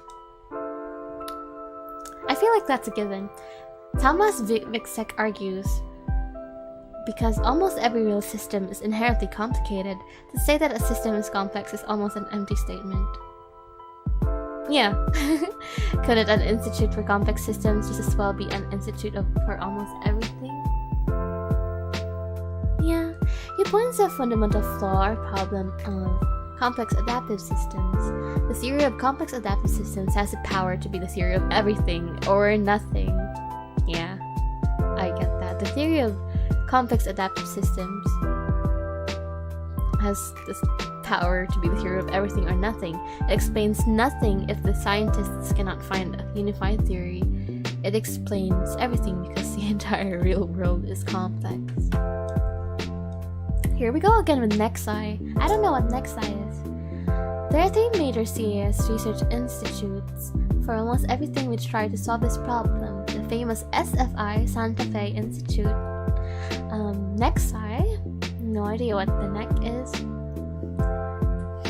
The much smaller ISCS. Santa Fe Institute has done pioneering work in this field. The history of the institute is described by Waldrop in his book Complexity. In his book, you can also find a beautiful definition of complex adaptive systems, which is quoted in the appendix. All of them, the SFI, the Nexi, and the ISCS, are not very old, although complex systems are known for a long time and complexity is not quite a new phenomenon. Scientists in biology, medicine, economics, history, psychology, and sociology have always studied complex systems. Warren Weaver, one of the first to discuss the meaning of complexity, noticed that the significant problems of living organisms are seldom those in which one can rigidly maintain constant all but 2 variables. Living things are more likely to present situations in which a half dozen or even several dozen quantities are all varying simultaneously and in subtly interconnected ways.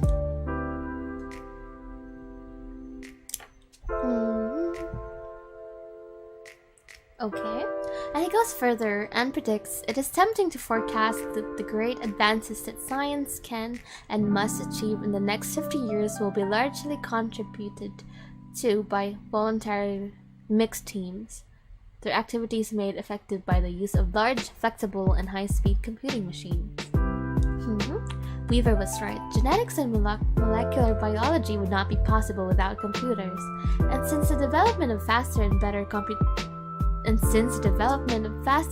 computers, increasingly complex computer languages, and sophisticated operating systems, complex systems became accessible through agent-based simulations in a new way. Okay, this is the reason why the research institutes for complexity and complex systems are very young. With powerful computers, small interdisciplinary research institutes were suddenly able to attack the mysteries of huge complex systems. So that's why they're new. They needed that sudden advancement in computers. Well, after trying to explain unified theory, which makes sense, it spent time roasting a book, trying to make analogies to simplify stuff, and so many cast mass in single sentence. Yeah, I did comment on that, right? The roasting a book. It roasted a book. It was like, it's not bad, but it missed the whole point. That's basically what it said. But yeah, I do remember that sentence where there were so many cast mass in like a single sentence. I was having a hard time saying cast and mass over and over again. C-A-S-M-A-S. Okay. It's 11, so I think I'll stop reading here. I'll just chat with you guys for a bit more though. I'll try to see how you guys are doing after that information overload, and also just hearing me rant about it as well. Not really rant, but discuss it, I guess. So let me wait, where is it? Yes. I wanted to support the stream here. I would love to collab with you sometime. Thank you so much for watching. Thank you for supporting. And sure, I don't really do collabs most of the time because of like my sched. Sometimes I'm not too sure of my sched, but if ever, sure. Not gonna lie, I'm gonna forget most of that later. Same. But to be fair, I just have bad memory. It's not the book's fault. I just have bad memory. I have bad short-term memory. My long-term memory is kind of better. No, sometimes it's really good. Sometimes memory is godlike, but sometimes really bad as well. It depends. Anyway, so kind of is all over the place too. Yeah. My schedule is all over the place because mostly because of school, but also just other things I have to do. But yeah. So how was the emergence of complexity so far? On a scale of 1 to 10. On a scale of 1 to 10, please rate the book, not me. Don't rate me because I know that I keep talking in between the pages. so I know it would be low. But then again, I didn't say that I'll be teaching you guys about the emergence of complexity because I don't know this topic. This is my first time reading as well. It's my first time reading the book, so I never claimed to teach you guys. I just said we'll study together. We'll read it together. So yeah, rate the content so far from what we've read. I don't know. I really like some parts of it. I really liked some parts of it, but there were some parts where I did kind of like Ken. But overall, I think I like it. I like it more than I judged it. So it's still really good. I rate it like a 7 out of 10 so far. It would have been an 8 if he did not roast that book. But yeah. How about everyone else? Or did everyone fall asleep? I feel like some people fell asleep. Sean, did you fall asleep? Because some people said that they were getting sleepy. So maybe some of the others kind of just fell asleep. What's that line that I didn't just wake up from being lulled to sleep by lovely voice? See, I knew Sean fell asleep. I was right in saying Sean fell asleep. 7 out of 10.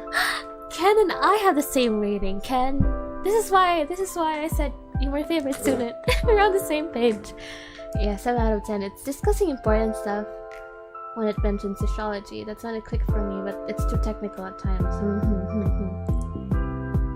I did take a shower. Wow, that timing. Yes, Sean, that timing. I was so surprised when you said that. I was just talking about you. I mean, it's a fascinating discussion, but very detailed it comes to trying to explain and categorize the... I was not playing my... Kilo! Oh my god, my voice cracked. Sometimes my voice cracks when I get too excited. But hi, Kilo. Hi. Actually, you know what? Let me try. How high before it cracks? Kilo! I don't know. Sometimes it's okay. But yeah, hi, Kilo. Yeah. Maybe I should just stick to talking. But when I'm excited, I can't control it. I can't be all excited and go like, oh, a puppy, oh, pizza. I can't do that. So my voice just goes higher in pitch, but also it cracks. But yeah, I agree, Crispy. But very detailed it comes to trying to explain and categorize the evolution. But yeah, it is a fascinating discussion. Most of my complaints though are just like, I feel like some stuff is over articulated and also repeated too much. Alright, take it easy everyone. See you. Bye bye Crispy. Bye bye. Thank you. But yeah, I feel like some sentences were repeated so much. Actually, was about to end. I know, no. Yeah. But it's okay, we're still talking, don't worry. I feel like some parts were like repeated too much. Like the first time they mentioned like a certain concept or a certain like statement, I was like, ooh, really? Oh, thank you. I understand it now. Thank you. Good job. In one sentence or like in one paragraph, you were able to successfully explain to me what you're trying to say, and like good. And then I see that sentence again, like in the next paragraph, and then the next page, and then the next page, and I'm like, I already know that. And you're saying it over and over again that it starts to undo my learning of it. Like I already understood it. Like, this is like this, yeah. But it kept repeating itself, that the word started to not make sense because it kept repeating itself. Hey, since I wasn't asleep, can you reread it? maybe I'll try to read this again on a different stream. Like continue. And I'll try to not talk too much in between the pages. Although wait, no, I do have to ask you guys, do you want me to just read it without any breaks? Because like I don't want to do that because I do want to see what the chat is saying and I do want to respond. But I think it's up to you. Do you guys want me to continue reading like the whole thing for like 2 hours without any pauses except for like hydrate breaks maybe? But like, or would you guys want me to like look at the chat every few pages and say my own thoughts? Would you guys want it to be more of like a discussion thing? Or just me reading?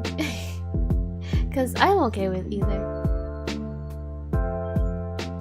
Wait, I'm looking at the chat. Let me see. Let me see the chat. Have to alt tab to see the chat. So yeah, Kilo, how are you? And how's Minecraft? For example, I can see this as a foundation for data analysis. For example, looking and understanding trends using the CAS MAS structure. In that lens, it makes a lot of practical sense. Yeah. Hello there, everyone. Hi, no. Good morning. Good morning, no. Hey, Sue. Oh wait, already read that.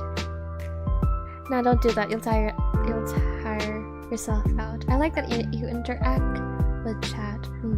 The pauses are okay. You'd go crazy wanting to know what the chat was saying. Yeah, and it's kind of hard to like backread the chat if it's already like a lot of messages, because I would have forgotten what they were replying to, what you guys are replying to specifically. So yeah, I guess the pauses are okay. But I should probably like put a specific page limit, because sometimes it's been like 2 pages and I already paused. Building an entire village for my villagers. Sheesh. You know, I never have taken villagers in Minecraft before.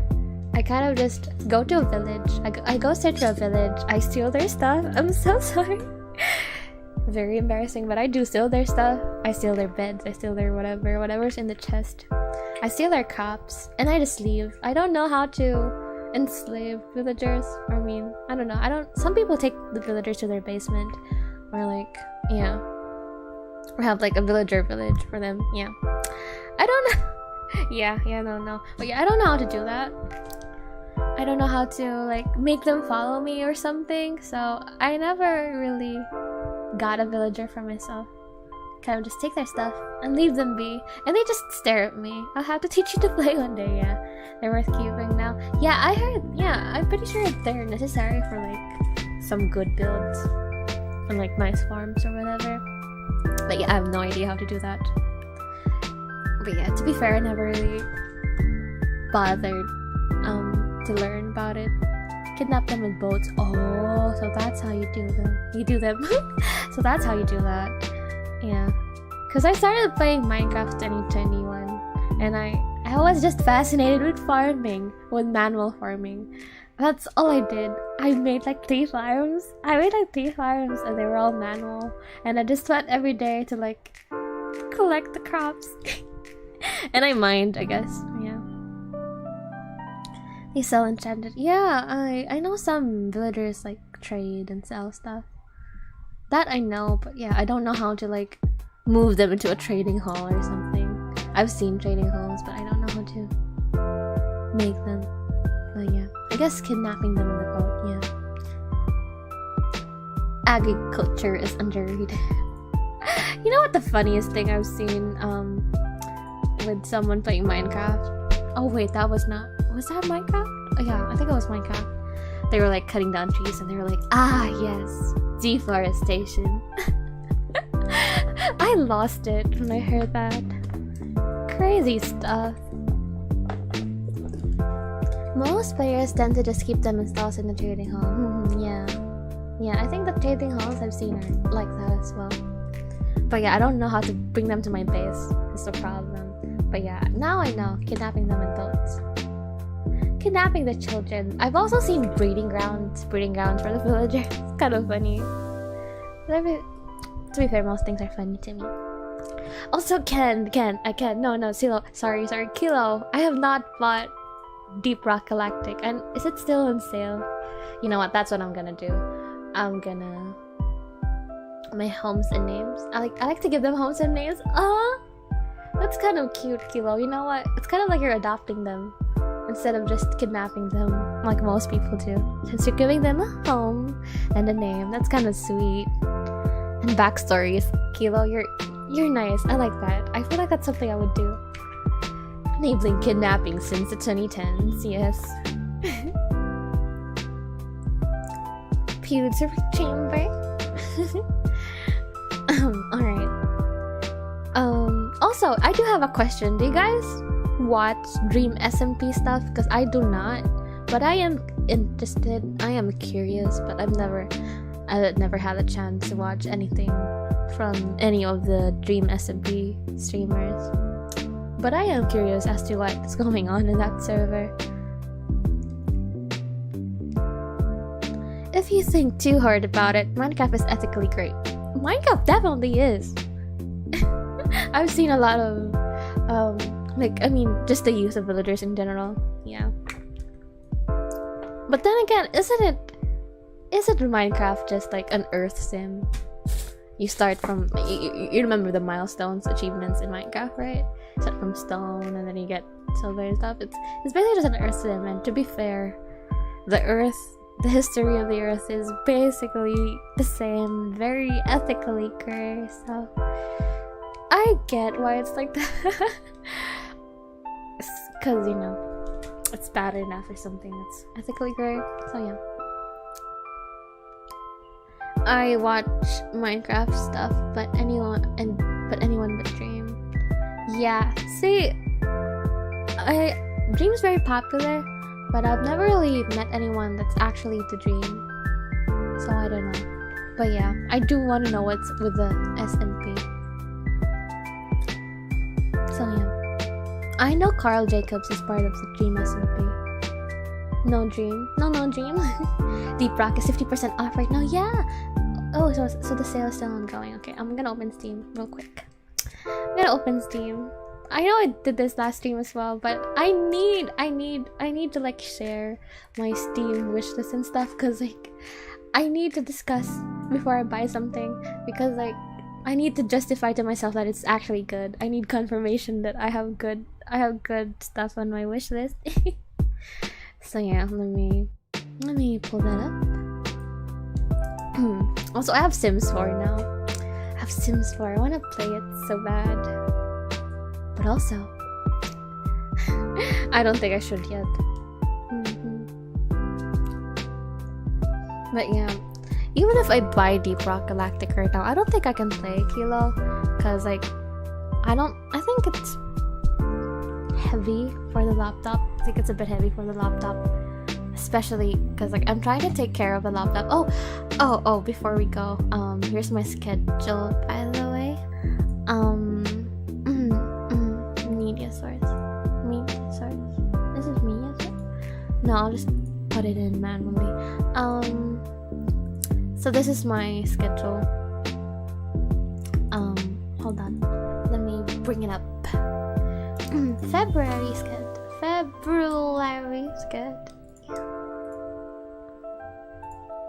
Yes, this one. So as you can see, I played Pac-Man last night on Twitch, and we read The Emergence of Complexity today. And tomorrow night, tomorrow night, I disappeared. I disappeared. Let's see if I can bring myself back. But yeah, tomorrow night, basically, it's a music night. I'm trying to be nice to my laptop by not streaming games, like, for all days of the week. Oof. Okay, so I cannot bring myself back. Just imagine me. Yes. Think of me only. I don't remember the lyrics. Anyway, yeah.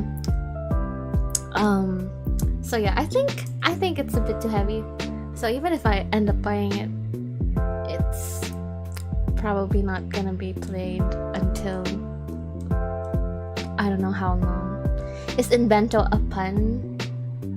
I don't know. It's a bento making game, but I don't think it's like invento as in the Tagalog word invent. But I don't know. I don't think it has anything to do with inventions also, so maybe it's not. Wait, would Hiromi use me? Okay. Backread. Also, the villager AI is pretty complex. There's a reputation system, and they socialize in the afternoons. That's so cool. You know what, Kilo? I like your Minecraft world / server. I'm not sure, but yeah, I like it. Very interesting. You could probably. It's a low poly game. Oh yeah, I've seen the graphics. Yeah, but yeah. Wait, Kilo, do you play Satisfactory, by the way?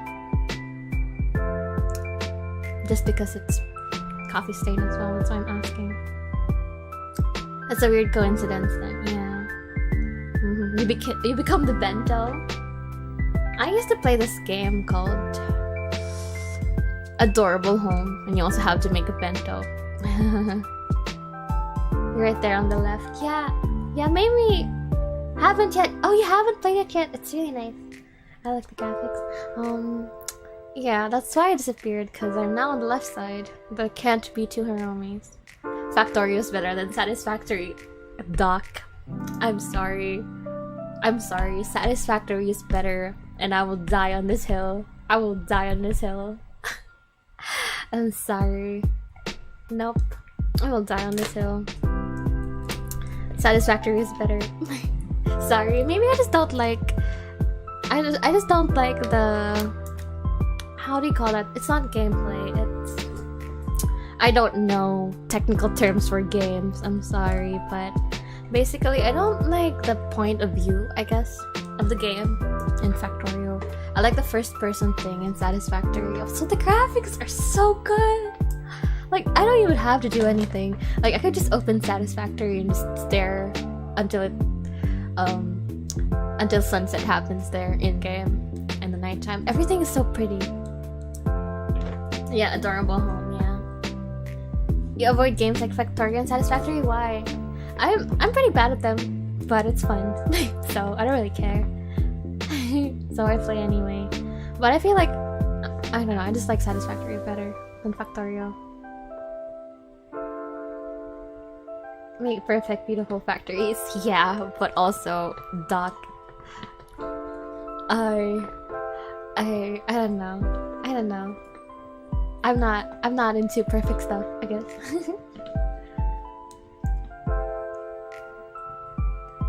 It scratches my want for perfection and massive efficiency. So Ken, I've streamed Satisfactory on Twitch before. I don't know if I'll stream it again. or if I'll stream it on YouTube or Twitch. But Ken, if I ever stream Satisfactory again, I advise you don't watch it, cause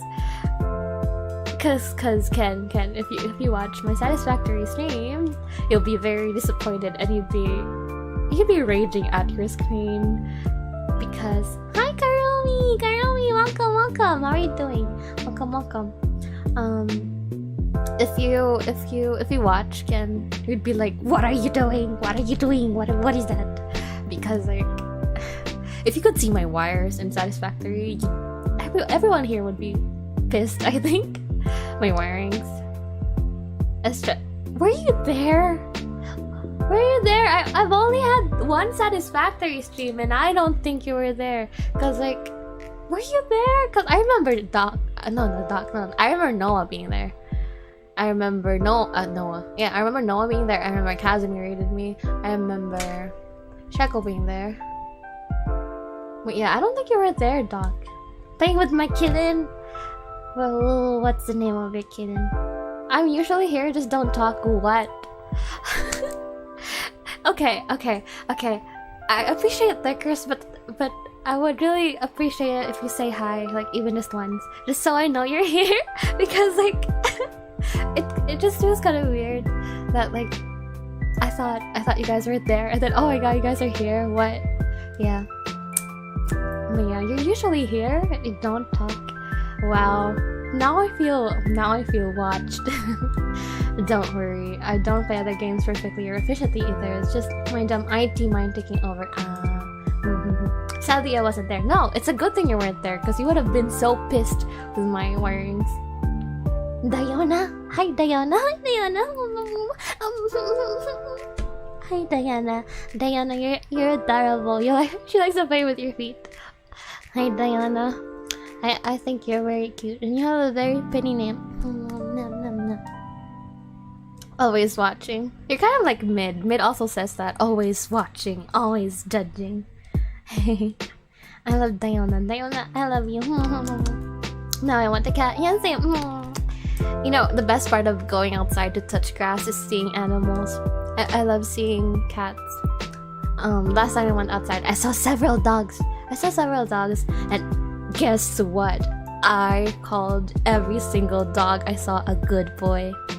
Now, I know that some of them probably were a girl, but like, I didn't really have time to be accurate. Well, what's the term? Politically accurate with that. But anyway, I called every single dog a good boy. Very adorable. Very babies. Actual babies. Like, okay, so I was like with my dad when I was outside, and we were walking, and like every time I came across a dog, I'd go, "Hello, good boy. Hello, good boy," and then my dad looked at me like I was crazy.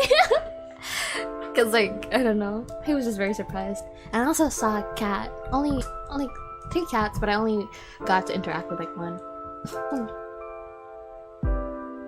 My kitten is a pain in the ass. I love cats, but I'm allergic.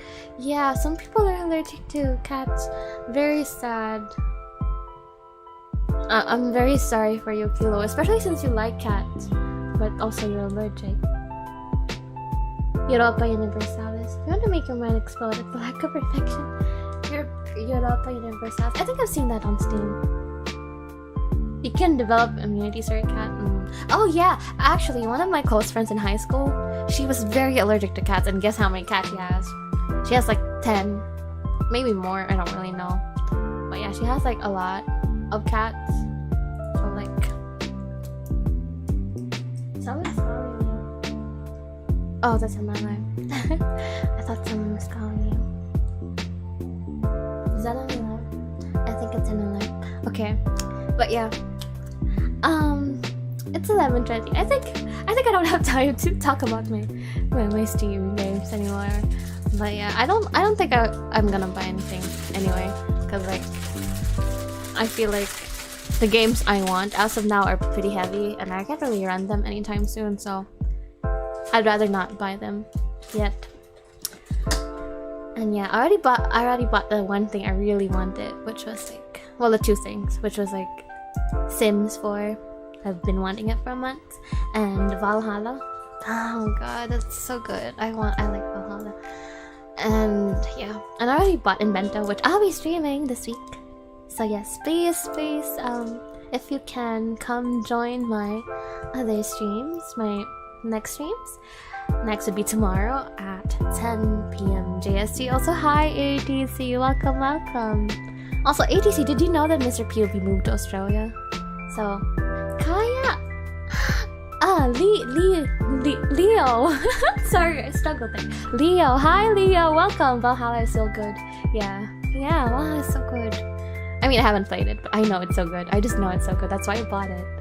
I feel like I'm gonna put that on my Steam profile actually. Just like, hi Leo, welcome. How have you been? And good morning? I think it's morning there. I raised her, right? Yes, Data. Also, hello, Romy. Hi, ATC. Getting a Sphinx. You live in a cold area. PC upgrade when? Soon, hopefully. I'm still using my laptop, and I don't know. I don't really think I have a space for a PC. Can it fit here? I think you can force it, but I'm not sure. I don't really know how big a PC is because I've never owned one in my life. So like I can't exactly tell if it would fit on this table. It probably can, but it would be very cramped, which is, I don't think that's good. So yeah, dogs are best boy. Yeah, very best boy. And yeah, what area are you from, Kilo? I've been trying to convince her to make a PC, yeah, but I don't have space and I don't have money, doc. I would if I could, you know, if I had space, I would. Cause like, that would be so much better for like, my school stuff and streaming, both of them. Ohio, oh, that's what I say every morning, Ohio. Yeah, even my school stuff, I think a PC is better than this. Although this is fine too, as long as it doesn't glitch out. It does sometimes, but when it's okay, it's enough, it's adequate. But yeah, another victim of the call does join us. Yeah, he's there in Australia. He moved there permanently. ATC. So we have Grimlow, ATC, and Mr. POV in Australia. What is micro ATX? What is that? Just put it on the floor. No, Noah, here's the thing. Do you wanna hear? Okay, wait. Let me take the mic. Wait. There's a bad boy. That's why sometimes when I'm streaming, I hit my foot or something, or my knee. Because this is knee height. And there's something on top of that as well. And on top of that. So yeah, I can't put it on the floor. There's stuff here, and yeah, I can't put it on the floor. Good. Yes. Is it actually morning there, Leo? But yeah, what is ATX? There's lots of PC sizes. Okay, well then maybe I can find something, or can make something that might fit this. I don't know. We'll see. I don't know. I don't even really know where to get a PC yet. Like, where to buy. So yeah, I'm not really troubled by it right now. As long as the laptop doesn't give up yet, it's probably fine. What are the laptop specs? Good question. I'm not sure. I don't know how to check. But the ones I know is like it's an i5 Intel Core. Yeah. I'm a PC enthusiast. Just ask for help. Mini ITX is smaller than that. ATX is stereotypical towers. Ooh. Prices are so bad. Yeah, that's problem as well. Also, aren't graphics cards like rare nowadays? Or rare or very expensive because of miners? I think it's because of miners, right?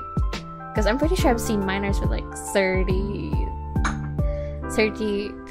pieces of Nvidia cards or something. Yeah, because they use it for mining. Same worldwide. So it's UK is no better. Yeah. Stupid expensive. Yeah, they're stupid expensive. Like, why? What's up, bro? Scalpers. Oh, because of scalpers. Oh, I thought because of miners. Because of scalpers. Okay. Oh, because of scalpers. I see. Silicon shortage worldwide. I see. I really thought it was because of the miners. Because I've seen miner setups and they're like insane. So yeah.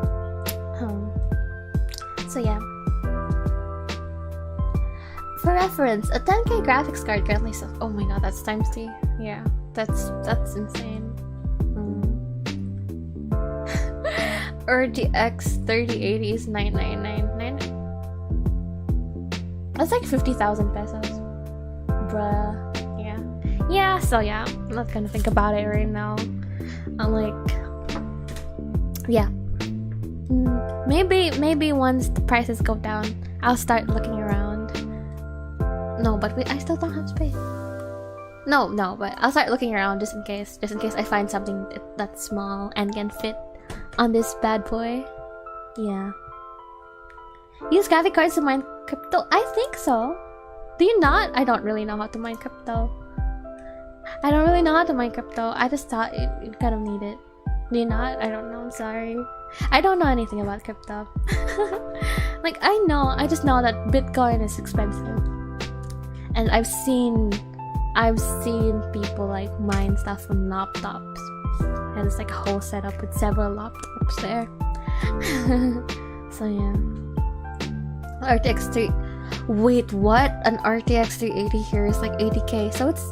So it's more than $1,000 here in the Philippines. 80k is like how many US dollars? It's almost 2,000. It's probably like 1,500 or like no, not 500. 1,600 US dollars, something like that. That's 80k. Oh my gosh, why? I think scalper price is only 1,800. Yeah, so it was more expensive last year. You still have spare GPUs lying around. Damn. That's what we say, sana all. That's what we say, sana all too. Sana all is like a Tagalog phrase meaning... how do you explain sana all? How do you explain sana all in English? Sana all is like... literally, sana means hope and all means... well, that's an English word. Why am I trying to explain all? Hope all? It literally means hope all, but it means... the actual meaning is like... I wish that were me. God, I wish that were me.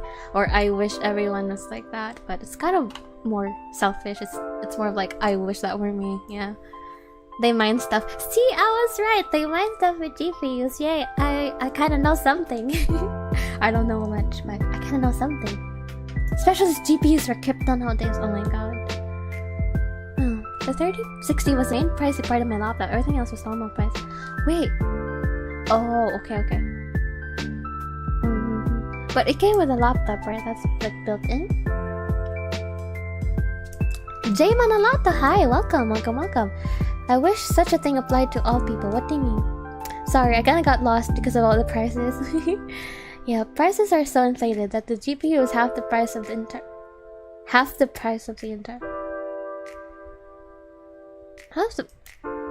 Seriously? Isn't it more than half? Cause like let's say your GPU is 1,800. Is the rest of the PC also that expensive? Is it also like an additional 1,800? I thought it would be like less. You got it right. Surprisingly, I got it right. Yeah. Also, yeah. Would have cost $700.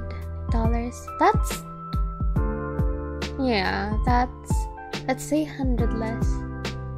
And you could do a lot with $300. $300 is like how much? 15,000 pesos?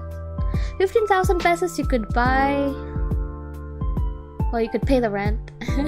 And you could buy like... what's something you could buy? A phone. You could buy a decent phone. Gotta go buy her. Only bye, DTV. Have a great day, DTV. Or good night. Have a great night. It's nighttime there. Good night, DTV 20. Oh, I wish such a thing applied to all people. Oh, Jay. Oh, you're still talking about the Sana. Oh, thank you so much. Yeah, that's a better explanation. Jay Manalota's explanation is better. Like, I wish such a thing applied to all people. Also, welcome, Jay. More than half. It's more than half. Yeah. You bought a 360 and got a laptop. Wait, you can install that onto your laptop? The 360, the 3060. I keep saying 360. The 3060, you could just like have it as an add-on. Is that how it works? Sorry, Sean, I don't know anything about how to like. I don't know anything basically when it comes to these stuff, so I don't know. I didn't know that you could like inject a different graphics card onto your laptop. Let's say you build a 150,000 PC. The 80k is nearly half the entire. A 150,000 PC. I'm literally crying blood right now. Like, you can't see me, but I'm crying blood. Like, of course I'm not crying blood, but like I feel like I'm crying blood. What do you mean 150,000 PC? Isn't that like a down payment for a car or something? Although I also don't know how much cars are. You know what? I just don't know the prices of most things. Yeah. Isn't that like a big sum of money? Yeah, I'm pretty sure you could like pay that as down payment for like a small car or something. 150,000. Oh my god. No, but imagine having a 150,000 PC build. Isn't that dangerous? Like, what if you? That's insane. I cannot imagine. Anyway, can spend like 4 to 5,000 euros on a PC. Someone enlighten me on this. I need to translate that into pesos. Convert, sorry. 4,000 euros. Oh my god. That's 230,000 Philippine pesos. What the heck, dude? Yeah. What the heck? Yeah. See, that's insane. I mean, I guess some people need that kind of that high-end, top-notch build rig. Is rig a right term? I'm trying to familiarize myself with terms like these. Is rig a nice term, or is it not a term for that? Oh, euros. I did say euro. Oh wait, no. Oh, sorry. Pound. I'm sorry.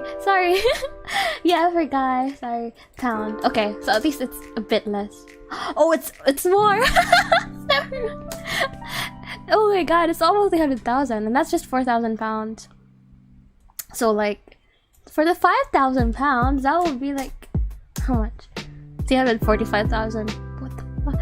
Okay. No, but yeah, as I was saying, I guess it's understandable for some people to have like that top-notch, high-end rig. Is rig a right term? Build, PC build, because like, for example, editors, like video, like film editors, I guess, video editors, stuff like that, or like streamers, or like content creators, and like, I don't know, programmers or whatever. I don't know. I'm pretty sure several professions need that kind of thing. But that's still like an insane amount of money. Like them. I'm pretty sure when I was young, like I thought when I was like, well, I guess inflation is also a factor, but when I was young, when I was like in elementary, I'm pretty sure I thought a PC was like 50k max, and I was already like 50k is so much. Like, why are PCs so expensive? But also that was like around 10 years ago. I'll ask you guys, how much was a PC 10 years ago? Maybe it's just like inflation and stuff, but I don't know. Because I'm pretty sure like it was like 30 to 50k before. But then again, that was just my assumption. Maybe I was wrong. Okay. Wait, let me. Most laptops have a dedicated GPU. Exactly, Light. You can't change it. That's what I thought. That's why I was asking Sean. That's why I was asking Sean if you can change it, because I thought it was like default.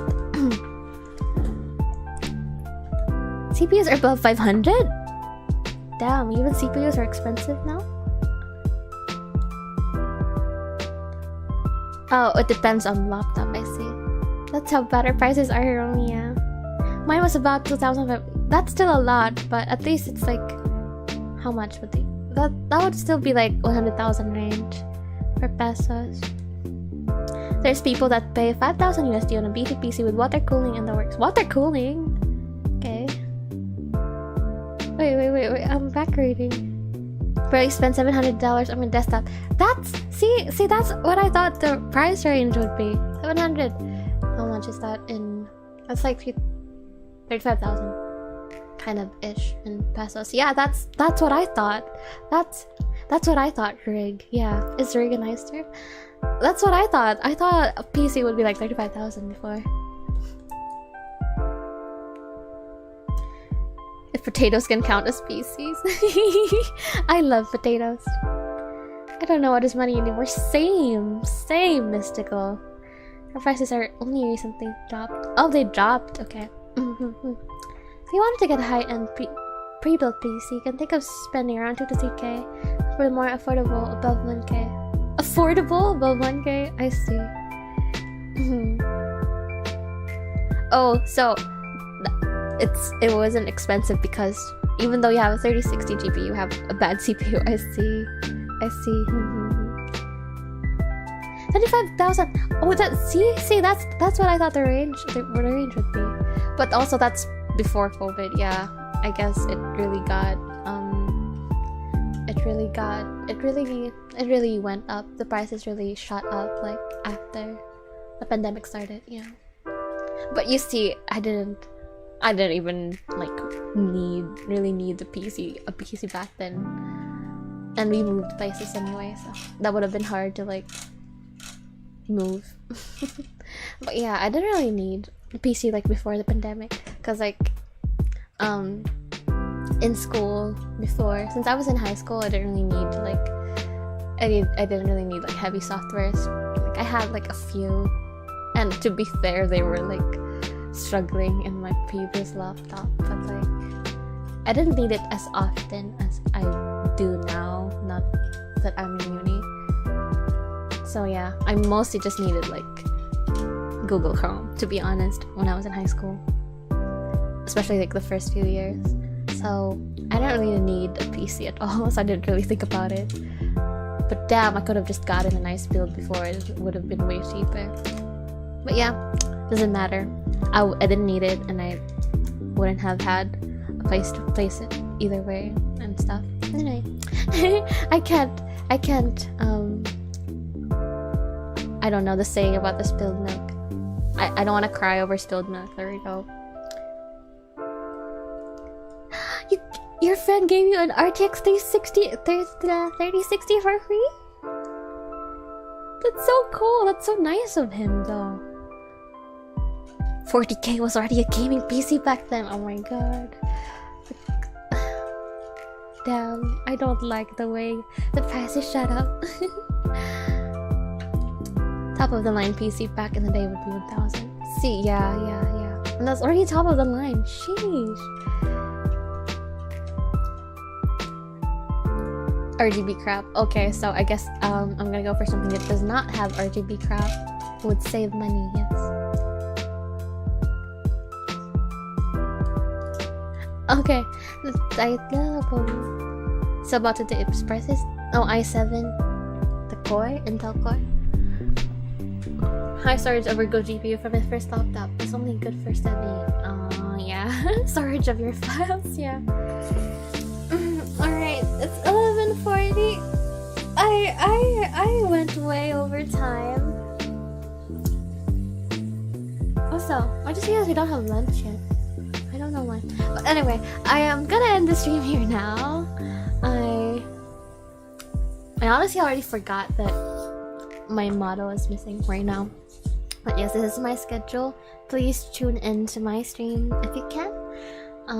Yeah, it's also posted on my Twitter. If you follow me on Twitter, you can see this. This is pinned on my profile. So yeah, thanks for the great stream here, mommy. Yes, go eat lunch too, Mystical. CPU fan with RGB built in. See you guys, and have a great day / afternoon / evening. Yes. Yeah.